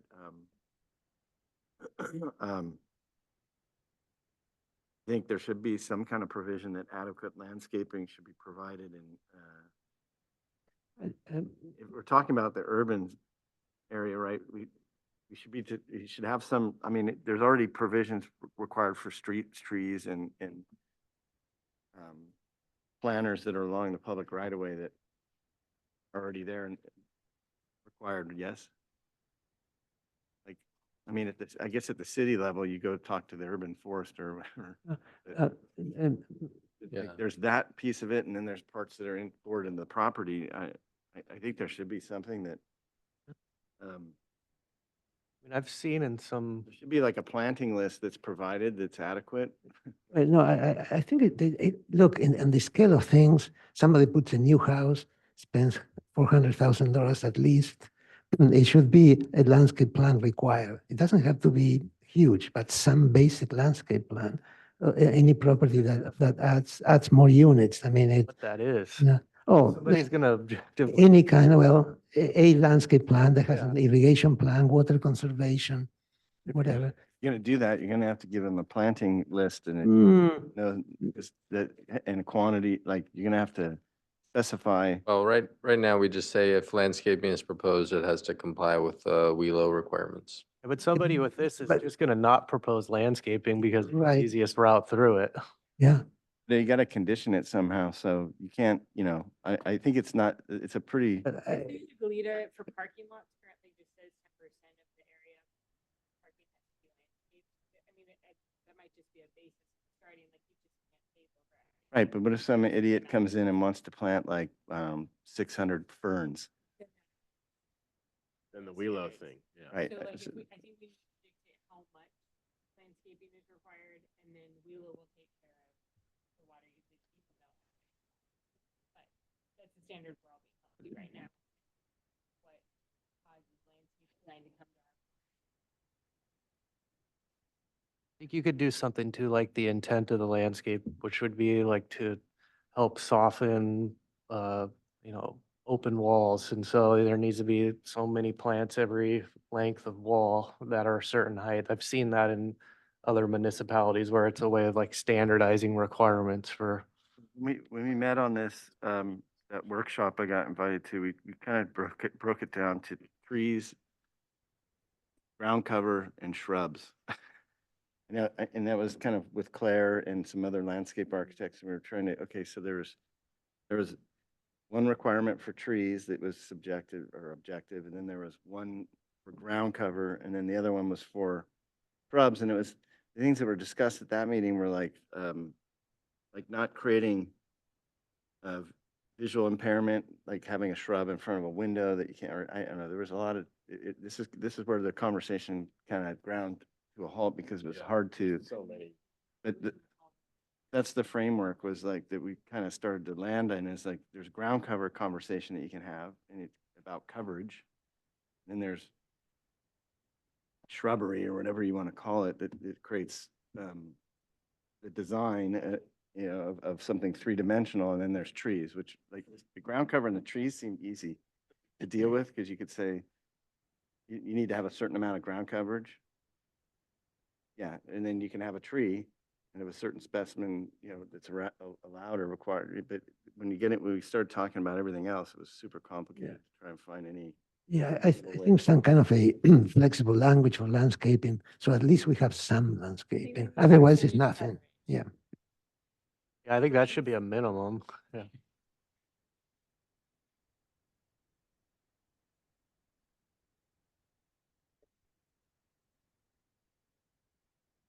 Look, I mean, the county requires submittals by qualified engineers for certain things, right? So obviously, if it's a commercial property, it's required to have a licensed architect attached to it, yes.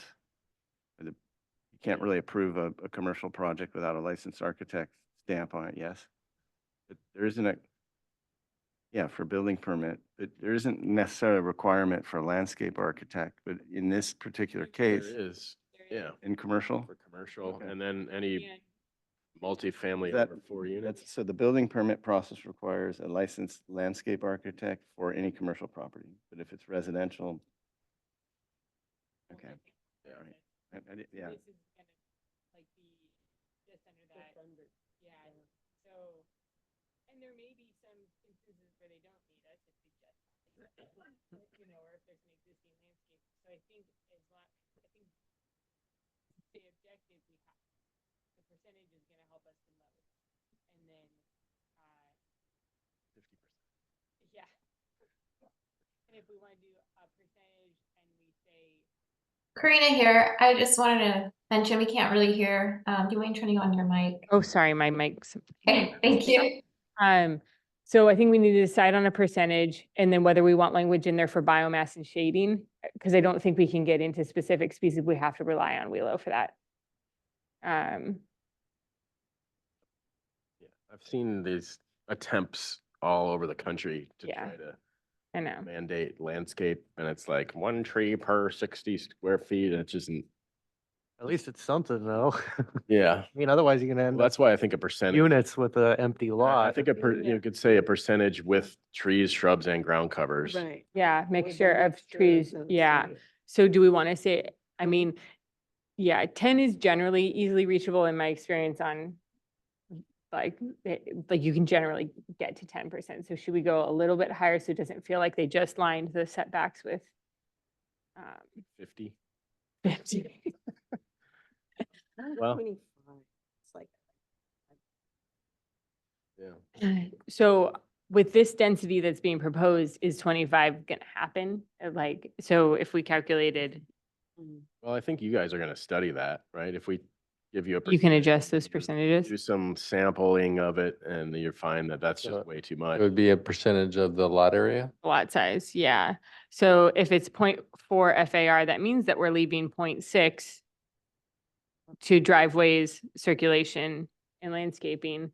So say the driveways and the circulation take another 0.2, so then, Driveways. yeah, the driveway is a lot. I think 20% maybe. 20%, okay.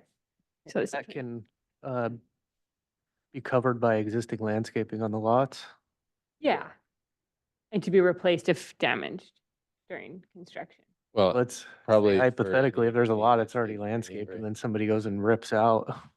And you have to replace it. Okay, yeah. So put that replacement Well, the qualifier. replacement, I mean, there's something's gonna get ripped out if they put in a new 1,600 square foot dwelling unit. Right. And they probably don't have 1,600 square feet of area Yeah. to replace, but I think your focus is if it's fulfilling a screening component, Mhm. would that be replaced Yeah. 20% of the lot? the of a overall. mixture of ground cover, shrub and tree landscape Yeah. in the new plan. I have been trying. So, But we're about there. well, we have the whole cell tower. Oh, no, to we're review. not doing so. Okay. Are we not? No. We'll just kick it to next time. When's the next meeting? I think you need to tell us if there's a like July? deadline that we're having to meet for it or, We can make it to July 12th. okay, That'll probably be your last last chance. chance. What? And Well, that, I was thinking maybe we should have just had a special hearing for this, but now we're 50% of the way there. No, much smaller, the antenna discussion is a lot, it would be Yeah. a heck of a lot shorter, you know? And let's agendize an hour or 45 minutes for that for the next hearing and have a sure time for the start of the I applicants. don't think event. we're gonna have a whole lot to say. No, it's not gonna be, Okay. that long. I think it's gonna be more like 20 minutes. Do a 45 minutes. Yeah, no, it is. It's not, Rehash some of the things that on this instead of just cell tower. Because we didn't really complete everything. No, yeah, this is a lot, but it's important. Okay, all right, sorry to all the applicants waiting. We will close item 1 then. Thank you, Alex. Um, break and start again. Okay, Yeah. 5 minutes. We're going to take a 5-minute break before we start the hearing.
All right, Yeah. we will reconvene. What time did we say we'd reconvene? Okay, we're good. We will move on to item 3. Item 2 was will be continued, but we don't know when. So item 3, the SSST Holdings LLC ADU setback modification.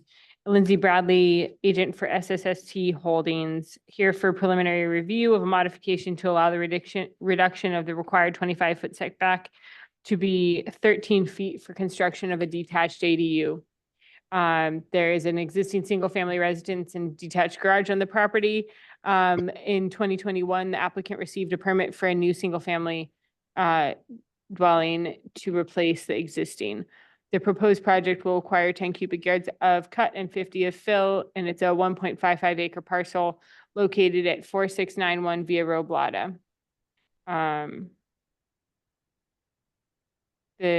I'll read the comments since they're brief. The modification is reasonable and the location is appropriate for the proposed structure. Sufficient screening is existing between the proposed structure and neighboring property. Return with site plans showing the location of the adjacent structure, driveway, and landscaping neighboring the property to the south. Is the applicant for item 3 online? I am here. I'm Jason Grant, standing in for Lindsay. Okay, great. Okay, let's read the planner memo. This project is here to request modification to reduce the 25-foot setback to 12, which conflicts with the description, but either 12 or 13, to allow construction of a new detached ADU. The modifications require the review and approval pursuant to the section of the LU Land Use Development Code. You just have to make a modification. They just, yeah, we already knew that we need to make a modification. The project must receive preliminary approval from SBAR with the modification. Then we'll read that if it qualifies. They already made that finding. Previously? It's minor in nature. Yeah, we did. Okay, so when we make they were only here for concept last time. So we'll have to actually make We'll the make a make the motion. finding today. So they can just respond to B. Yeah, so if you can give us your presentation and focus just on the one comment you have, and we can. Yeah, I'd be happy to. So, yeah, there's the existing site photos. The one comment was just related to what's happening with our closest neighbor, and to get that information onto the site plan, which I did. And so if we go to the site plan, it shows the neighbors, basically, it's just go back up a bit, sorry. It shows their existing driveway in the garage. And so where our ADU is being placed is kind of closest to the neighboring, again, driveway and garage, not a private outdoor space, not even a front yard space. It's just really their access drive to their garage. And those are the only comments that were made from the previous meeting. And so those are on the plan now. Yeah, there you see it right there, exactly. Okay. Hope Ranch is, and Hope Ranch has looked at this and they've approved everything, just so everybody knows. Okay. All right, so move on to any questions from the board? And any public comment? We have received no request to speak for this item. Okay.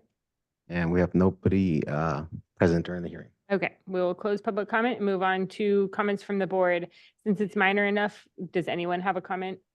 And would someone like to make the Yeah, I do. finding? Yes. I mean, I don't think.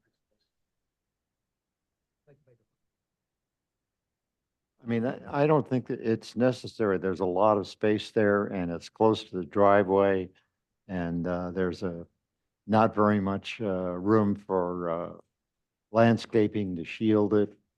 And there's a lot of space on the lot. That's just my So you opinion. don't think the modification is necessary? I don't know. How does we'll probably have to take a straw vote on it. Can you then. zoom out on the site? The whole side. Yeah, can I comment on that? You need to look at, you need to We're gonna take comments first, and then I'll give you a minute at the end to respond. look at the arborist report. Yes. Yeah. Okay, so does anyone else have any other comments? Or someone wants to make a motion? Or I'll let the applicant respond with. I disagree. I think it's a good location. It's shielded by existing vegetation. There's a driveway on the other side. Um, the rest, it seems easy to access. It kind of makes sense. It's also a charming building. Uh, Jonathan, can you show the elevations, please? Well, there's a render, there are some renderings, and yeah, it has, it just seems like not a very, it's a one story. It does have the attic windows, but I don't feel strongly about. I mean, I think that the modification is reasonable. That's my take. Does anyone have any other comments before I let the applicant respond? No. Okay, you can have a minute to respond to the. Yeah, so I just want to comment on the placement. And so the lot is a sea of oak trees. And Bill Spiewak, our arborist, did a nice job delineating all those. And so we're not putting it there because we don't, I mean, we are literally putting it there because there really is no other spot. We'd like to maintain clearly all the oak trees. They're beautiful. It's a fantastic, thing about the site. And so this is the spot where it least impacts the existing oaks, which kind of cover the property really from one side to the other. And so, and there's an ample amount of vegetation between us and the neighbor just existing. There's a whole series of oaks and hedging and material that runs along there that doesn't need to be disturbed at all, and actually provides a very nice buffer between us and our neighbor. Okay, That's all. Thank you. The only question I might ask is there a reason that it couldn't be a little closer to the main house? I didn't see trees that were problematic there. It might give a little more room for buffer. There might be 2 trees there. Yeah, can you scroll down to that's the plan that shows the trees and maybe in Bill's? Yeah, like maybe. Trees 3, 4, 5, and 6. I don't know if they're oaks from on. Yeah, so there is another oak that's in between us and the house, and so again, this placement was again just trying to eliminate as best we could the damage. We have to remove 2 oaks as it is as laid out here, and so again, we were just trying to have the impact be as least as possible, and so on the screen our now, fear is those that the if 2 we- gray oaks if are we- Jason, are the 2 gray oaks the ones that are to be removed? No, it's the one that's actually in the footprint. There's one in the footprint and one Okay. right behind the footprint. And then there's 3 oaks that are between us and the house, you can see.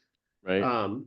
And so it's just trying to mitigate, we're trying to eliminate the amount of oaks being impacted. We knew that we were gonna, at the very least, have 2. We're trying to, to your point, our closest point to the property line is 13 feet. Do we have a foot or so to play with, or do we have a foot and a half? I would agree with you that we probably do. Looking at this, and again, if the board felt that we needed to, but again, we thought it was in the best place. Any more comments from the board? Are these circles that are shown here, are those critical root zones? I believe, yes, they are, yes.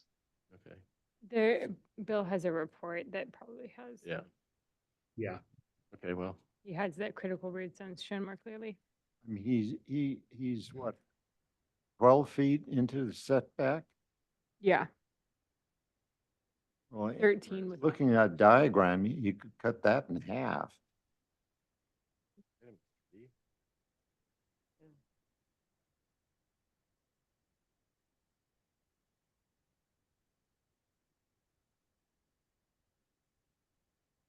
Does anyone want to take a stab at making a finding in a motion?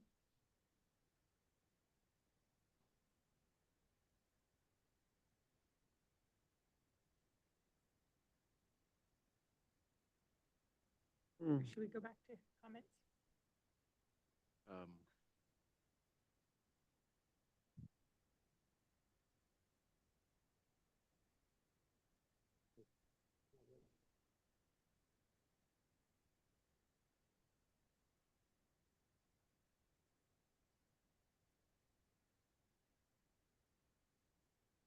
This is item 4. Folder. Yeah, no. That's why I'm having trouble. Like, I just don't think that this little unit is going to bother anybody in that location.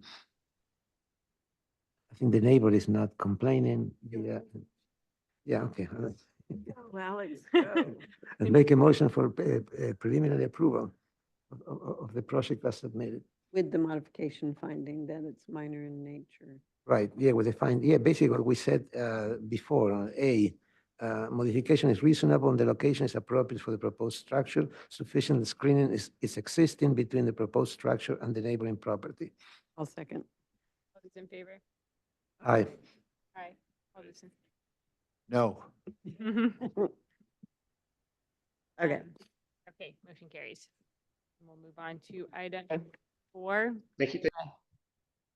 Thank you. I have to recuse myself. from item 4. Thank you. Yes, okay, this is item 4 for 4683 Via Roblada, in Hope Ranch, HR Property Holdings Trust. Here we have the applicants in person, which is very nice too, so we'll communicate online.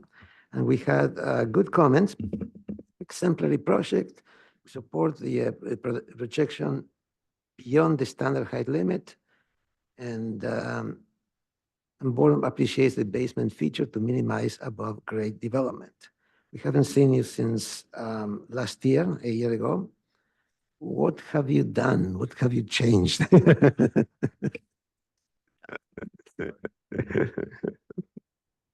There it is. Yep. Everyone, Brian Cornell And Justin Manuel. and Laura Bernard. We haven't done anything except wait for planning commission. So it's been a long road. Environmental review, we had to do a mitigated negative declaration. So the project hasn't changed other than I think the projection that goes over the height, that did have a maximum, right? I think we could. Yeah, Oh, based on, I think, Hmm. some rules that it can only be 8 feet higher or something like that. I Hmm. don't know, but we adjusted that down a little bit. But the planning commission was very appreciative of the project, said it was very unique, which it is.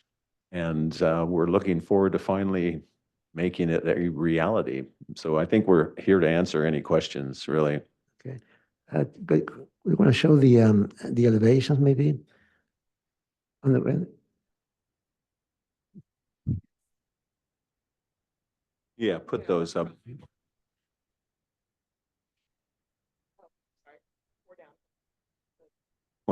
Two more. Renderings down. Down there. Yeah, right that's the there. one. There you go. Yeah. Can you blow them up a little bit? So this is interesting. We actually have been working with the structural engineering firm Eckersley O'Callahan that does a lot of the Apple stores Hmm. relative to this glazing. The glazing actually is partially supporting the roof. The glass. And it is, I think it's around 4.5 inches thick. So it's pretty extraordinary, the engineering that is going on to achieve this, but so far, so good. And what's the roof material? It'll be basically a white Sarnafel roof. That is something that Hope Ranch Board was concerned about. You know, they talked a lot about the issues of reflectivity and that kind of thing, but we sort of demonstrated to them because of the angles of these roofs, that there really isn't a reflection issue. I mean, the closest neighbors who could see this roof are actually on that hillside that is probably over a mile away from this.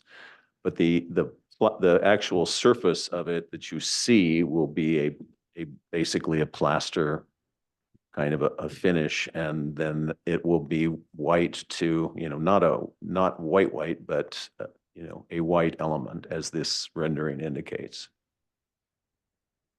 And what other, I imagine it's plaster, and what else do you have?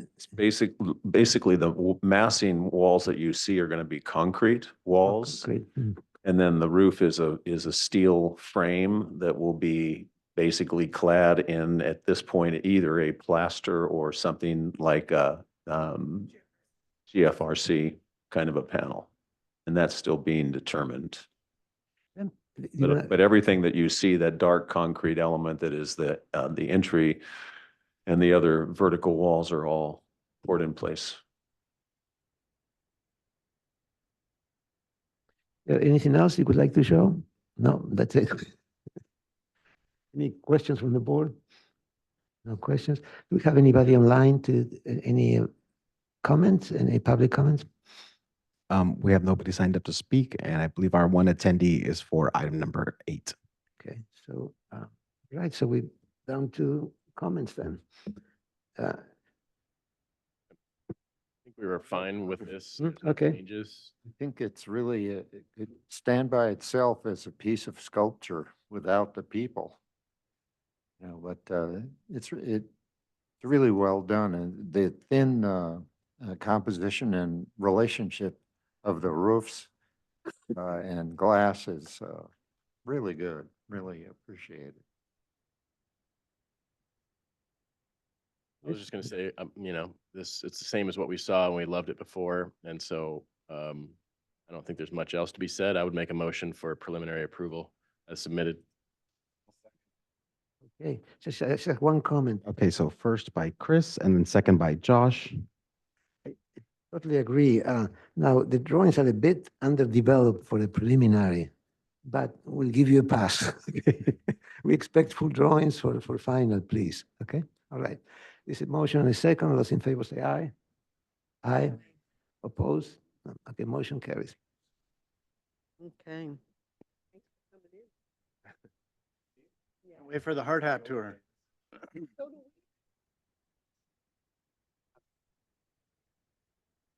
Let us know when the hard hat tour is. I want to see that 4-inch glass. Is that?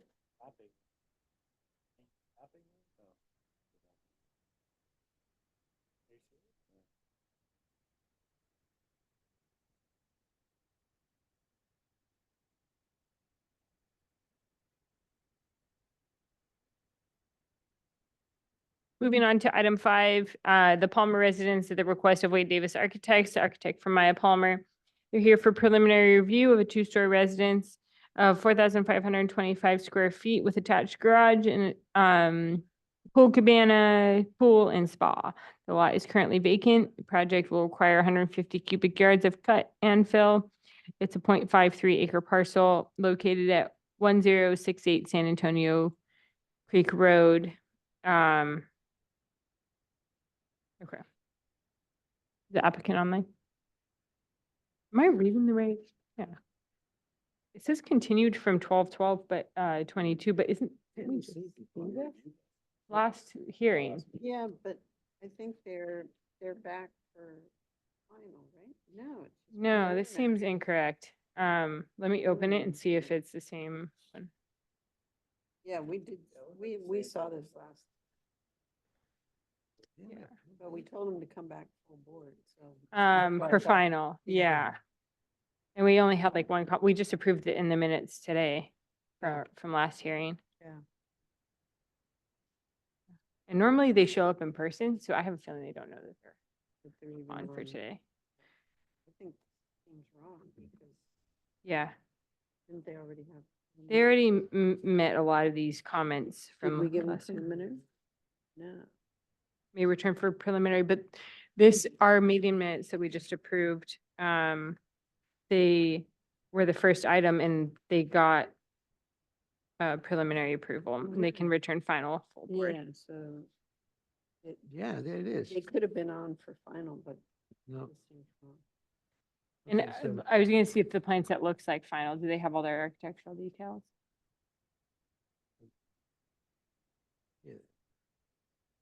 No, Are they online? They don't. Yeah. This is the same plan set we saw last time. they don't have architectural details. Okay, all right, so All right, jamming through that. I out. know. All right, moving on to item 6. We'll return if they end up online. The Sup Vista Holdings LLC edition request of Joseph Algieri, agent for the SUP Vista Holdings, here for conceptual review of an addition to an existing single-family residence with PV solar system, no plumbing. The following structures exist: a 3,653 square foot residence proposed, and the project will require no cut or fill. Property is 3.37 acres, located at 2745 Bella Vista Drive in the Toro Canyon Community Plan area. Is the applicant online for this item? The applicant is online and they actually requested if they would like to run the slides. They have the same materials that they submitted. Yeah, that's fine. Okay. Concept. Hi, Joe. Would you like me to make you co-host, or is that for Brian Dassler? Could you please make Brian Dassler co-host? Yes. Okay, Brian, you can share your screen whenever you're ready. Sure. We are waiting to share. Looks like It looks like our permissions are not allowing us to share.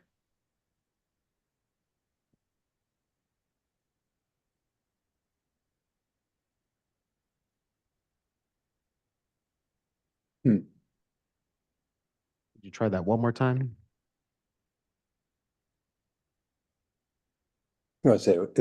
yeah, we're still getting the same error. It says host disabled screen sharing. Oh. Which, or, you know, it's, What? Doesn't look like it's working on our side. I can run, oh. Let's try it one more time. okay. If this doesn't work, you guys, if it's okay, you can just tell Jonathan what she'd like to be on. There you go. It looks I like think we got it. Share. Okay, great. Can you guys see our screen? Yes. Yes, we can. Okay. Yeah, good morning, everybody. My name is Brian Dassler. I'm here with Ron Radziner. How are you? And Joe, and we're with Marmol Radziner. We're actually the original architects that worked on the residence at 2745 Bella Vista Drive. And we're here today to present a 600 square foot addition to the house. Right now, Joe just moved to the site plan. It's fine, you know, site plan. The proposed addition is going to be over the existing garage, which as it stands is a one-story structure, and is situated on the west side of the building. You can go to the next slide. And then as you can see in the floor plan above, you can see where we're adding the garage over the existing, or sorry, the gym over the existing garage. We've retained some of our green roof as well, just to buffer the architecture from the landscape. And the addition itself, we're not proposing any plumbing. It really is just a simple 600 square foot addition. There's a connection to the main residence. And then we just have a small sort of access way outside just for maintenance. Could you go to the next slide?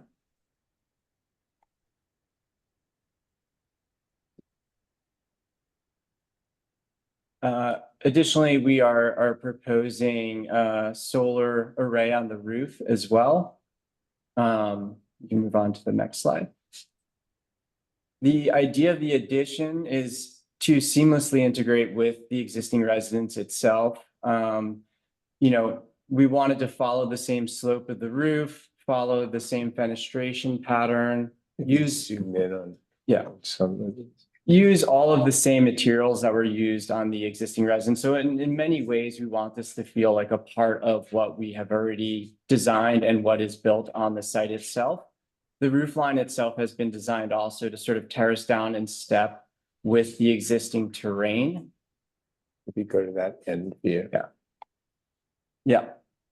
And so you can kind of see here on the west elevation, the existing elevation is on your left, and on the right is the addition, kind of again, sitting below the existing roof line, trying to use some of that existing fenestration language, so that it really does feel like a part of the residence. Go down, Joe. And just one more elevation here is seen from the yard. Again, yeah, you can see the solar panels there. And, again, we're kind of using the same materiality and palette as the existing residence. All right, we can kind of move on. Section. Sure. So I think the main one, the main sort of question for us and what we would like to sort of present to you today is that we are requesting an additional 6 foot 4.5 inches to the allowable height limit of 19 feet. In building the existing residence, the site was graded down roughly 7 feet at the garage level. And in doing that has brought down what now is our existing grade.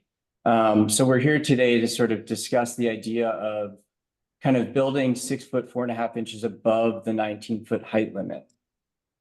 I think with the thought that even though that's technically the existing grade now, the perceived situation would have actually kept it below the height limit had this been part of the original design, had this been proposed originally.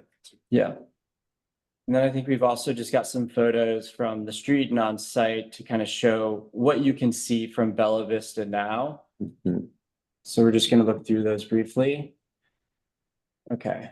Yeah, so this is looking east from Bella Vista towards our property. I think on the right, you can see where the hedging breaks and we've got our existing driveway. Next. This is a little bit closer. Again, like there's great planting and also trees kind of screening our site from the road itself. And now looking from the other direction, you can just make out the existing roof line in the trees there. And a little closer here, again, you can see the existing roof line and just the screening that's already on site.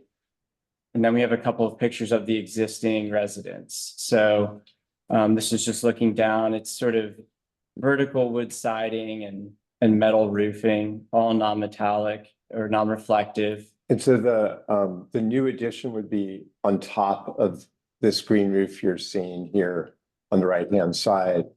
And it would be lower than the ridge of this existing building. That's right. Okay. Yeah, I think we understand. So I'm Okay. noticing in the folder, we don't have a planner memo requesting, but this is going to require a variance. There's no planner assigned. No planner assigned. Yeah, it's just Okay. conception. Okay.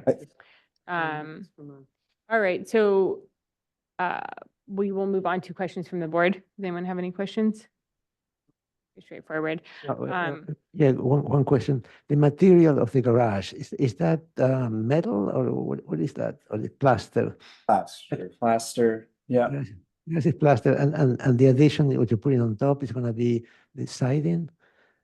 Yes, it'd be the same wood siding. Same as So that, that sort okay. of stained wood siding that you're seeing there. The windows, everything actually would match the existing residence is the plan.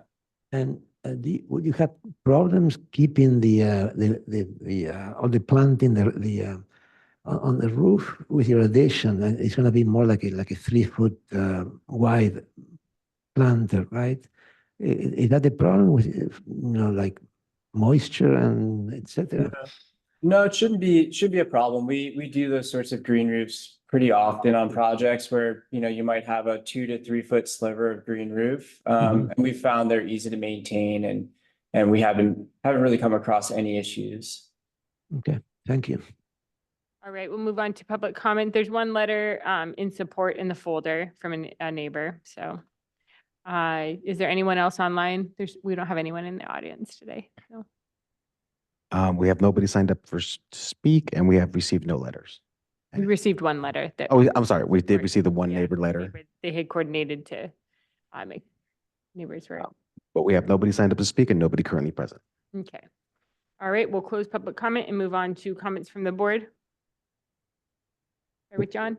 Well, I think it matches well and, it looks good as if it were always there. Alex?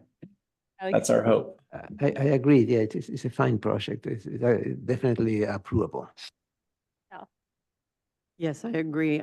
Actually, I think it completes the building and it's really not visible from the neighboring road.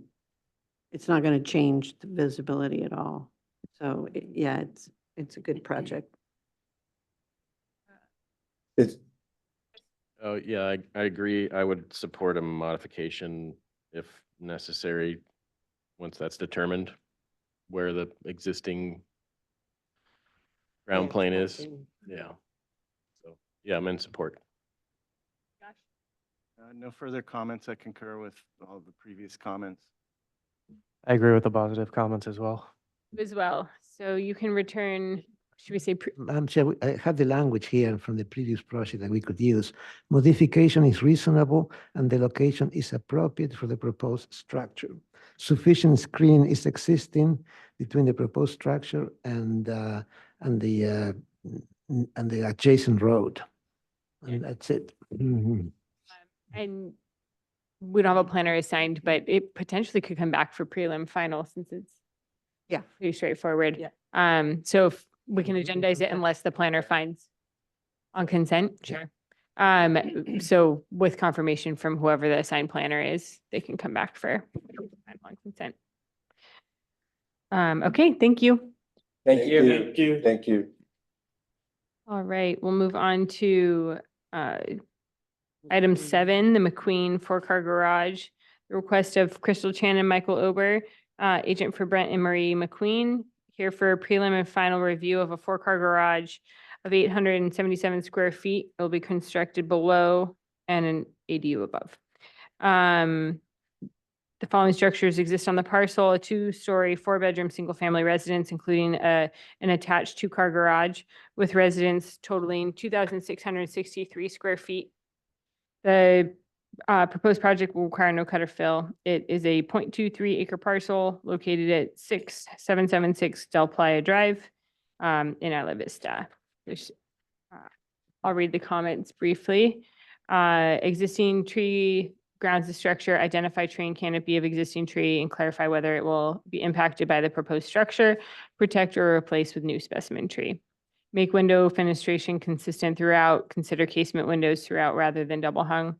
Rafter tails project further out on roof of existing structure. Consider updating rafter detail on proposed structure to match. Study ways to improve garage elevation. Incorporate architectural elements such as an eyebrow over the garage doors. Incorporate planting along the fence line and along the street as a landscape buffer.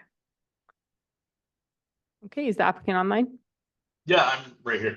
Okay, you can go ahead and give us your response to those previous comments. Sure. I'm Jared Gorin from Vanguard Planning, and I'm going to take the comments out of order and just go by which sheets we have up here. So starting with comment A, which you can see on this sheet, we studied this tree and we really don't think, we think that the structure is going to impact that tree. So we didn't go through showing its canopy and everything. We just we're proposing a replacement for it. So we're proposing to replace it with a Monterey cypress. We picked that tree because there's a bunch of other Monterey cypress right around this property, which are all thriving and doing really well there. So we picked the same. And then we also, in terms of landscape planning along the fence and the street, we're keeping that Chinese elm tree. We're proposing to put in a bunch of ground cover. It's a salvia, which is pretty hardy and should do really well there. We've got those existing 4 palm trees on the property line, the eastern property line, and we've got that roughly 5-foot landscape buffer planned there to cover with the ground cover. We do want to have a ground cover there rather than a hedge because cars backing out of the garage, we don't want them backing into a hedge. We'd rather have something that they can overhang. So that's why we're proposing that. Let's go to the elevations. Okay, great. So one of the comments was to make the window fenestration consistent. We had some double hungs and some sliders before, and the main residence that's on the property has sliders. All the windows that I've seen are sliders. I don't know if there's anything else, but we just decided to make these all consistent as sliders. We're really reluctant to put casements in a place that a bunch of students are going to be living. We're not optimistic about the survivability of casements in that situation. So the sliders are easier. They're going to be more durable, I think, long term, and they match what's on the existing residence. So we just made them all consistent throughout. And then on the rafter tails, we redesigned the rafter tails to match the detail that's on the existing residence. So you can see that in that south elevation. So on the main residence, the rafter tails stick out past the roofing material. And so this matches exactly what's on the house. Let's see. The garage elevation, it was just a flat elevation before, and you had asked us to do something to improve the elevation, specifically an eyebrow on the garage. We looked at it and we just included some trellises with brackets that'll give some shadows and things throughout the day. I suppose we could put planting material on those, although I don't think it's gonna survive very long, but the brackets on their own should break up that elevation and give us some shadow lines, and that's our response to that comment. So that's the responses to all of the comments from the last hearing. And then if we could just go through the rest of the sheets, we've got colors and materials and the light fixtures picked out. So you can see all of that. So I can't really read this on my screen. Okay, great. So basically we're matching the existing that's on the main house. The roof is going to be asphalt shingle, which is what's on the main house. And then we pick these exterior lighting fixtures. They're dark sky compliant. And that's all of our materials there. There's some additional cut sheets on the next page. And then there's the civil page, which we don't need to get into. We're just not doing a whole lot to the site. Just some really minor, just getting drainage away from the house. So that's everything I have, and I can answer any questions that you have. Sounds good. Thank you. We'll move on to questions from the board. I have a question. Yeah, what material are the windows? I'm not sure. I think they're going to be vinyl windows. Pretty sure that's what's on the house. So we would just match that. They look more like aluminum in that picture, but anyway, sure, thanks. I have a question, Jarrett. The garage doors are not specified. Is that also to match the main residence, which looks like the body color, the gray? Yeah, we'd match the body color on there, and those are just going to be your standard roll-up sectional doors. We weren't planning any windows in them. I suppose we could put windows in them if that was going to, I don't know, it might actually look nice with windows in them on that facade. I guess I'd ask your direction on that. Thank you. All right, any other questions? We'll move on to public comment. We have nobody signed up to speak, and we have nobody in the audience. See letters in the folder. Nope. No letters. All right, we will close public comment and move on to comments from the board. We'll start with Val.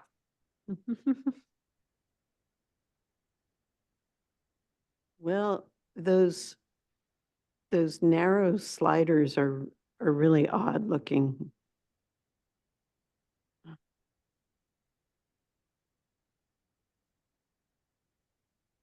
I think you'd do better if you're gonna not do casements.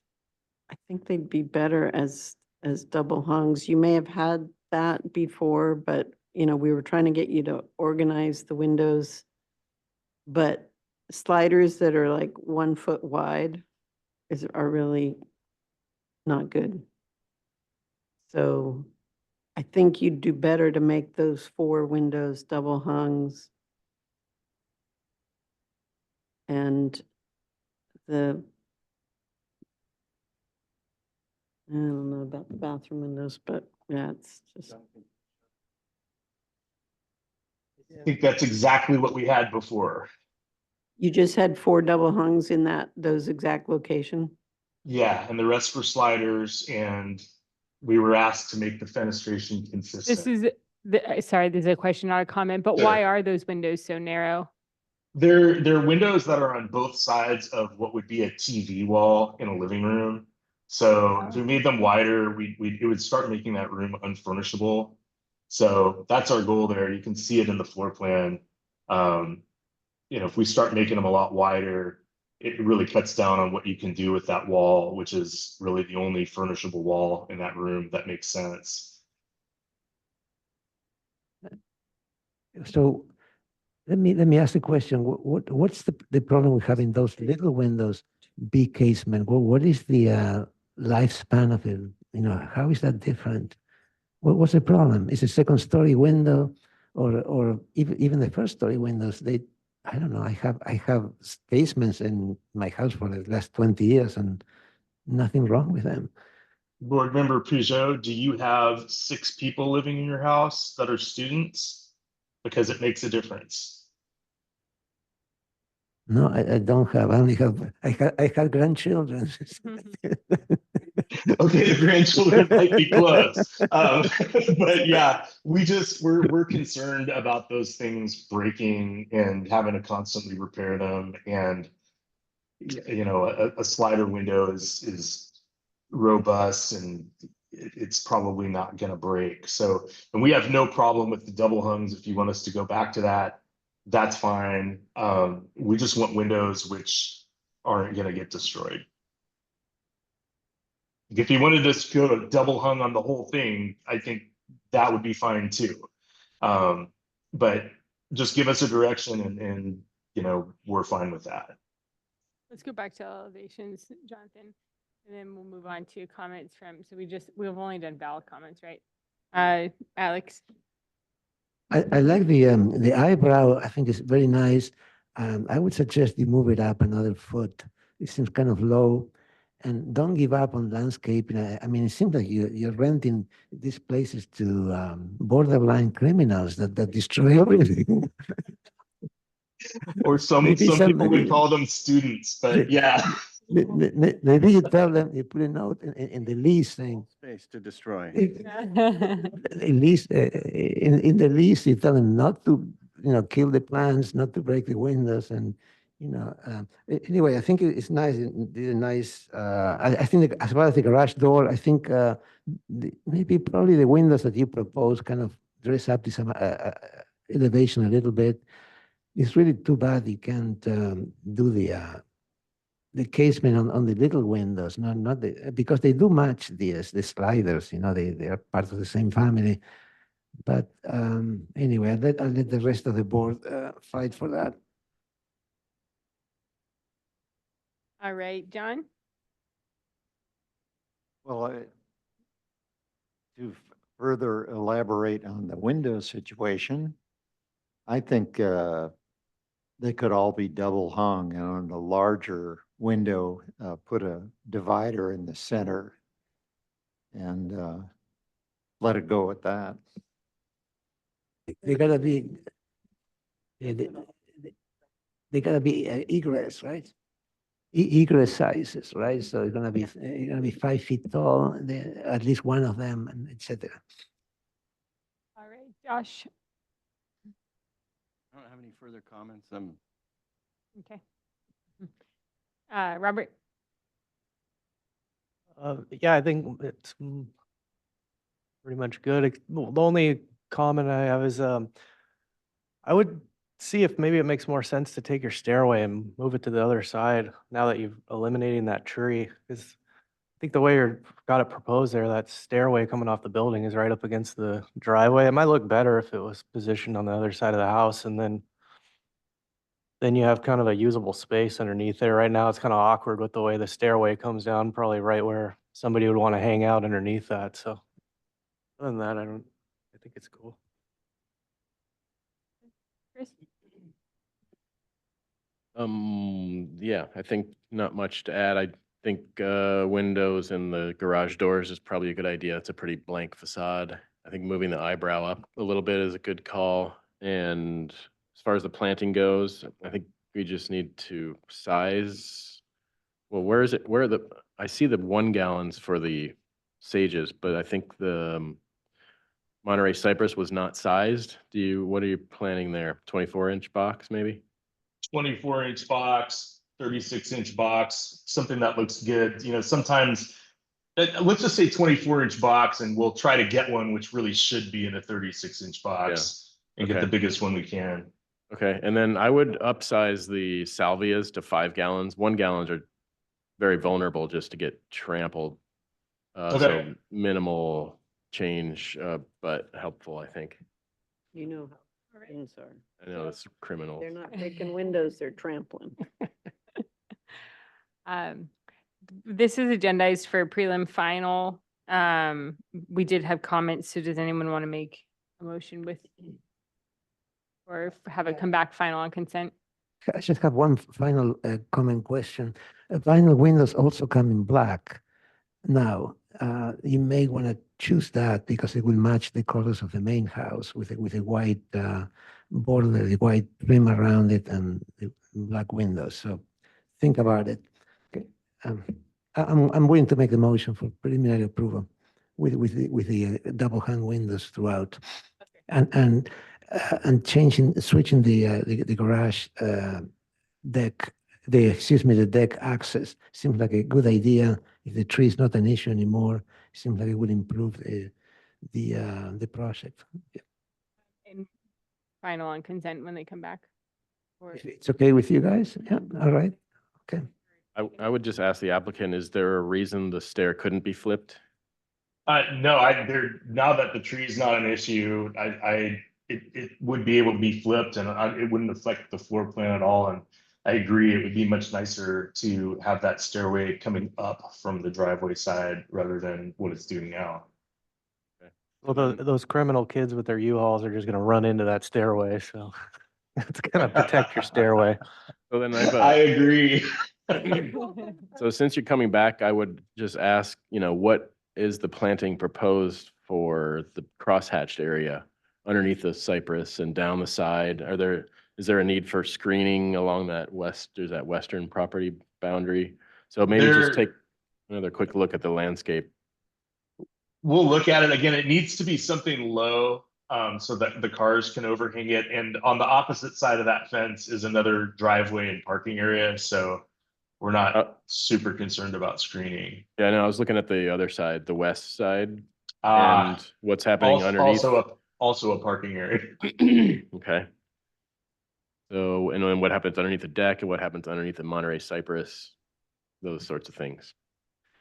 So it's just another quick look at the further landscape. developed, further details on the landscaping.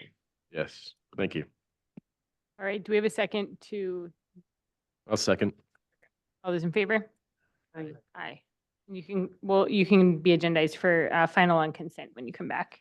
Great. Thank you. All right. Thank you. We are moving on to the final item. Item 8, Rubin addition, request of Mike Rubin here for further conceptual review of an addition of 996 square feet to the existing residence. There is an existing 1,424 square foot single family dwelling and a carport on the property. It requires no cut or fill. It's a 1 acre parcel located at 1041 Palomino Road in the Mission Canyon area.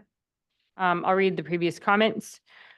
Return with further developed site plan showing all existing and proposed development, including footprint of structures on adjacent properties and including all existing trees. The existing structure is ordinary and could use additional detailing such as recessed doors and windows.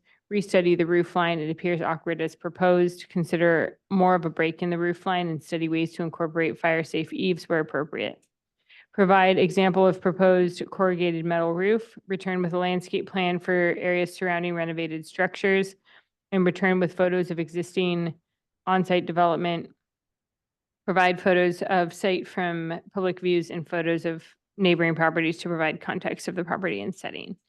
And it is here for further conceptual. And we'll read the planner memo. It was last seen on March 1st and asked to return for further conceptual. The owner was asked to provide further developed site plans showing all existing and proposed development along with adjacent properties. These are seen on sheets A1 and A1.1. It was suggested they improve design by adding additional detail seen on A5 and A11. They were also asked to restudy the roof line and consider more of a break and responded. This is the kind of planner memo I like leading our comments. They were also asked for examples of the corrugated roof metal, which is shown on A8, and they've provided a landscape plan on A7 and A9. Since it was last heard, they've updated the scope of work to include a pool and cabana in the rear of the property. The cabana is partially in the rear setback, which is allowable per the code, and the compensating area is shown on A1.1. That it? Okay. Nice to get the planner memo that tells us where the responses are. It's great. Okay. So is the applicant online? Yes, I'm here. Can you guys hear me? Yes, you can go ahead and take us through. The planner memo kind of pointed us in the directions of where your responses were on each sheet. So if you could kind of take us through that, you can direct Jonathan to the sheets. Yeah, I mean, I think she kind of nailed it. So on this site plan, you can kind of see the neighbors. My house is located, it's kind of like a 3-tier property, so you can't see it from the street. And there's like a big old just screen of wooded area like all around the property, so you can kind of see where the neighbors are at in relation to us. And I think that's if you're gonna go down two more sheet, or I'm sorry, go down two more. Yeah, here we go. This is kind of like the context. So these are the pictures like from my house, where you can see you can only see the neighbors in some certain like angles. Like one neighbor you can only see from the driveway. The other neighbor on Palomino, you just can't see at all from the property. That corrugated metal roof was the one I was referencing when we last spoke. That's their house that you can see from our property. So that's kind of the example one. And I think those are all the reference images. And then for the, what was the other note? Oh, the roof line redesigned? Yeah, the roof line, and the architectural detailing, just additional detailing. And see. And then we can go to the landscape plan. Okay, great. I believe, so let's see, that's on the proposed. So maybe go down one more, two more, I'm so sorry, one more. Oh yeah, there we go. So on the proposed west elevation, that on that little, that center elevation right there, yeah, that's the roof line. Before it kind of did like an A-frame and then like kind of came over to the right, and then you guys, so we brought it over so it's kind of more clean connection. And then for the landscape, I believe that is on A9. Oh no, that's the existing. A11 is the proposed landscape plan. One moment. I think Jonathan is on a call.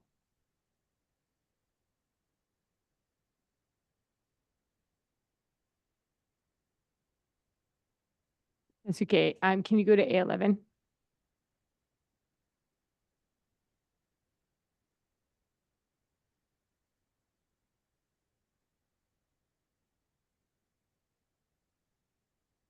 Yeah. So those are the plants we're proposing to go around the house, and you can kind of get a better feel. We did some like 3D renders that are at the very end of the sheet packet, the plan set, and you can kind of, I mean, maybe this reads better for you guys because you guys are all designers, but for me, the renders help the most. Those are on the back. You want to scroll a little, Jonathan, and go to the renderings? Yeah, there's these, there's the colored elevations, which are quite helpful.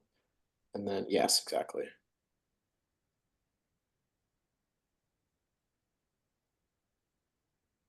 Okay. All right, I think we can move on to questions from the board. Does anyone have any questions? Yeah, yeah, the pool Oh, let's cabana. look at the pool. Is it a cabana too? No? Yes, this is the cabana down here. Do you have elevations as well? Oh, yeah, next door. Yeah, next page. Yeah, there you go. Okay. What's on the south, that big cross? Is it what, a garage door or what is that? No, those are just all openings. It's just all open air. The only thing that's finished in the cabana is just a sauna and a bathroom. So everything else is just open. Huh. So it's a covered porch. I mean, basically, that's, yeah. Okay. All right. All right. I have a question. Can you go maybe to the, let's see here. How about the site plan or the A9? It's fine. Just kind of looking at, I'm sure it's because of grading, but it would be nice to have that cabana sort of lined up with that pool. Is there a reason that couldn't be done? It's a little awkward just having it a few degrees off. You know, we talked a lot about that. We did that intentionally, actually, because when we are like in lawn chairs under there, we really wanted to more center it on the yard space to the left. It's just more of like an open place where my kids can be playing soccer and whatnot. And that was what we thought would be the best for our family.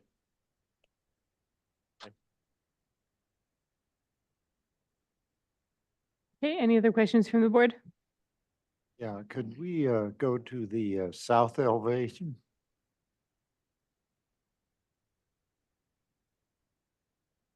No, of the house.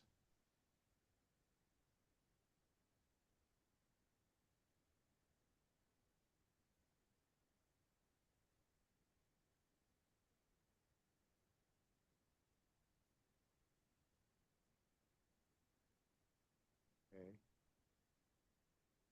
I was thinking that if we look at the west elevation, and it seems to have a lot of glass and no overhang there, no shade on it. I mean, it might be a good idea to think about you're going to get a lot of heat gain from that glass. So you might want to put some shade element over it. Right on that west elevation, if you look maybe on the site plan, you can see it. There's some very large eucalyptus trees directly outside of those, so it's actually incredibly shady. If you can, yeah, it's even hard to see on there. I think if you go to sheet where we illustrated it, yeah, sheet A9. Yeah, you can see these large eucalyptus all in front of the addition. Okay, just a thought. Any other questions from the board? Okay, we'll move on to public comment. Is there anyone online? There's no one in the audience. We have nobody online, nobody in the audience, and no letter submitted. Okay, we'll close public comment and move on to comments from the board. We'll start with Alex. Yeah, can we go back to the renderings on page, let's see. La Cabana or No, the renderings are, no, the renderings, I think it's at the end, there you go. That's yeah, go to the other one, the main. No, where you were before, the picture below, there we go. Yeah, in plan, the addition, the roof looks awkward, but in reality, as shown in this rendering, is acceptable. So I find it acceptable. I think the shared deck out of one door that comes out of a gable and another one that comes out of a shed, it's awkward, but it's your residence. So you're allowed to do that. So I'm in support of this application. Okay. John? Okay. Val? Can you scroll down enough that we can see? Yeah. It seems odd to me to have so many doors with no weather protection in terms of overhangs or small projections for the doors, or even some element of covered porch. It looks very bare.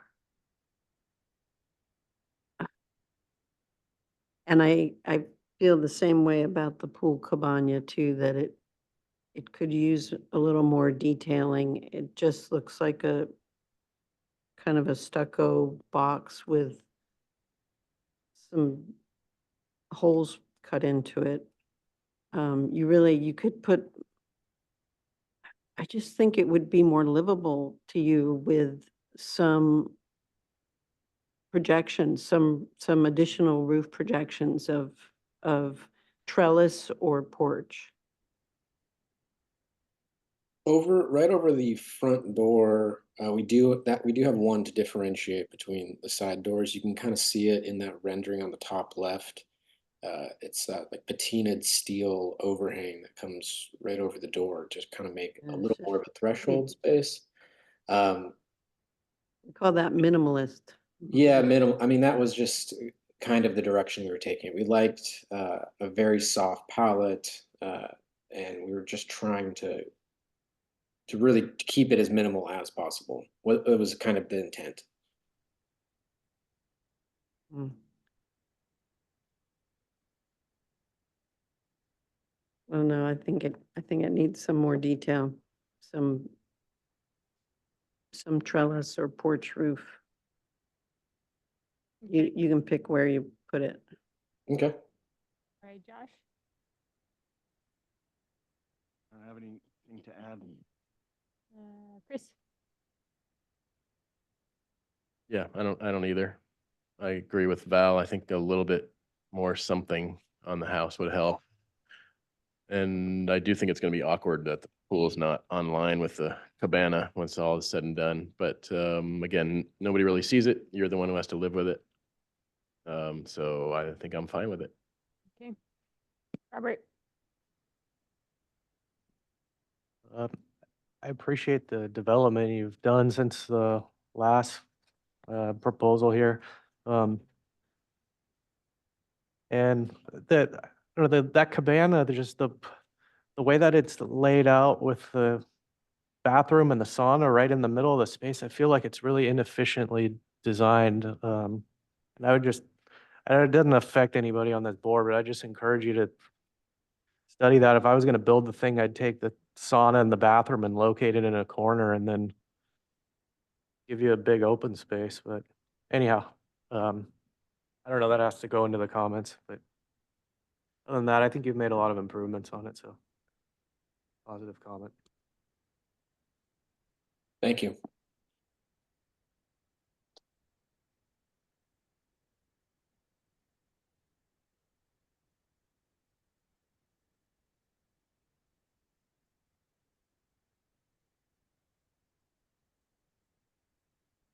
What are you looking for? Yeah, go up one sheet there. Just look at the layout of this, how the bathroom and the sauna are like right in the middle of the space. And then there's a door to the side of the sauna. And then, or to me, the whole space is like split up into a C shape that makes for a lot of unusable space when you could take that sauna and that bathroom and locate it in one corner and then give yourself this grand open space in the middle of it, which is probably what a cabana wants to be. So just struck me as a little odd. Also, I agree with Valerie that the openings into that cabana are awkward. It has the quality of like it has a quality of like a building that just didn't get finished with windows or some windows and doors. Like those openings, it feels like a window, like a sliding glass door should be in there or something. That would just, I think there's a different way to detail it to get you what a cabana wants to be. But again, it doesn't make a big impact on any of the public. I'm just saying this because it kind of caught my eyes a little wrong. So. Madam Chair, Yes, may I add a comment? yes. It seems like the feeling of the board or the direction is that it's a very austere building and it could be modified by either recessing some of the openings or the doors or adding a little trellis or shade structure or extending the roof overhang out a little bit, which would help the overall aesthetic of the building a great deal. I think you should give some serious thought to that. Yeah, I think if it's acceptable, I think the trellis concept could be quite nice. So, I mean, I think we can give it some thought and then do something right there. Would you? It's is the trellis- board's time to talk, okay, right? Yeah. Oh, I'm sorry. All right, do we have any other comments from the board? All right, you can have 1 minute to respond and we'll move on to if someone wants to. Oh, no, that's okay. I apologize. I didn't realize the formality. You guys can proceed. Okay. So you're here for further conceptual. Does the board feel like it can return for preliminary with additional detailing and the other comments made? Okay, so we don't make a motion at conceptual, so you can just return prelim full board with those additional comments. Comments of the overhang or shade protection of the entrances, et cetera, right? Yes. Yeah, okay. Joe, would you like to summarize the comments for us? Or would you be able to? Joe? Yes, Madam Chair, I can go ahead and do that. Oh, we can't hear So you I very have- well. Oh, sorry, let me just change my, for 1 second.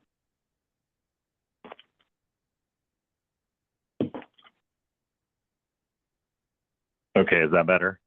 Yes, much better. Okay, great. So I have size, bulk, and scale of addition is acceptable. The board appreciates development of proposal since project was last heard. Consider overhangs or weather protection above door openings in single-family dwelling and cabana. Cabana requires additional architectural detailing, include roof projections such as a trellis or porch. All right, so with those comments, you can return prelim full board next time you come. Great, thank you. Thank you. I'm very loud now too. Change in volume. All right, that was the last one. Alex makes his usual motion to adjourn. Okay,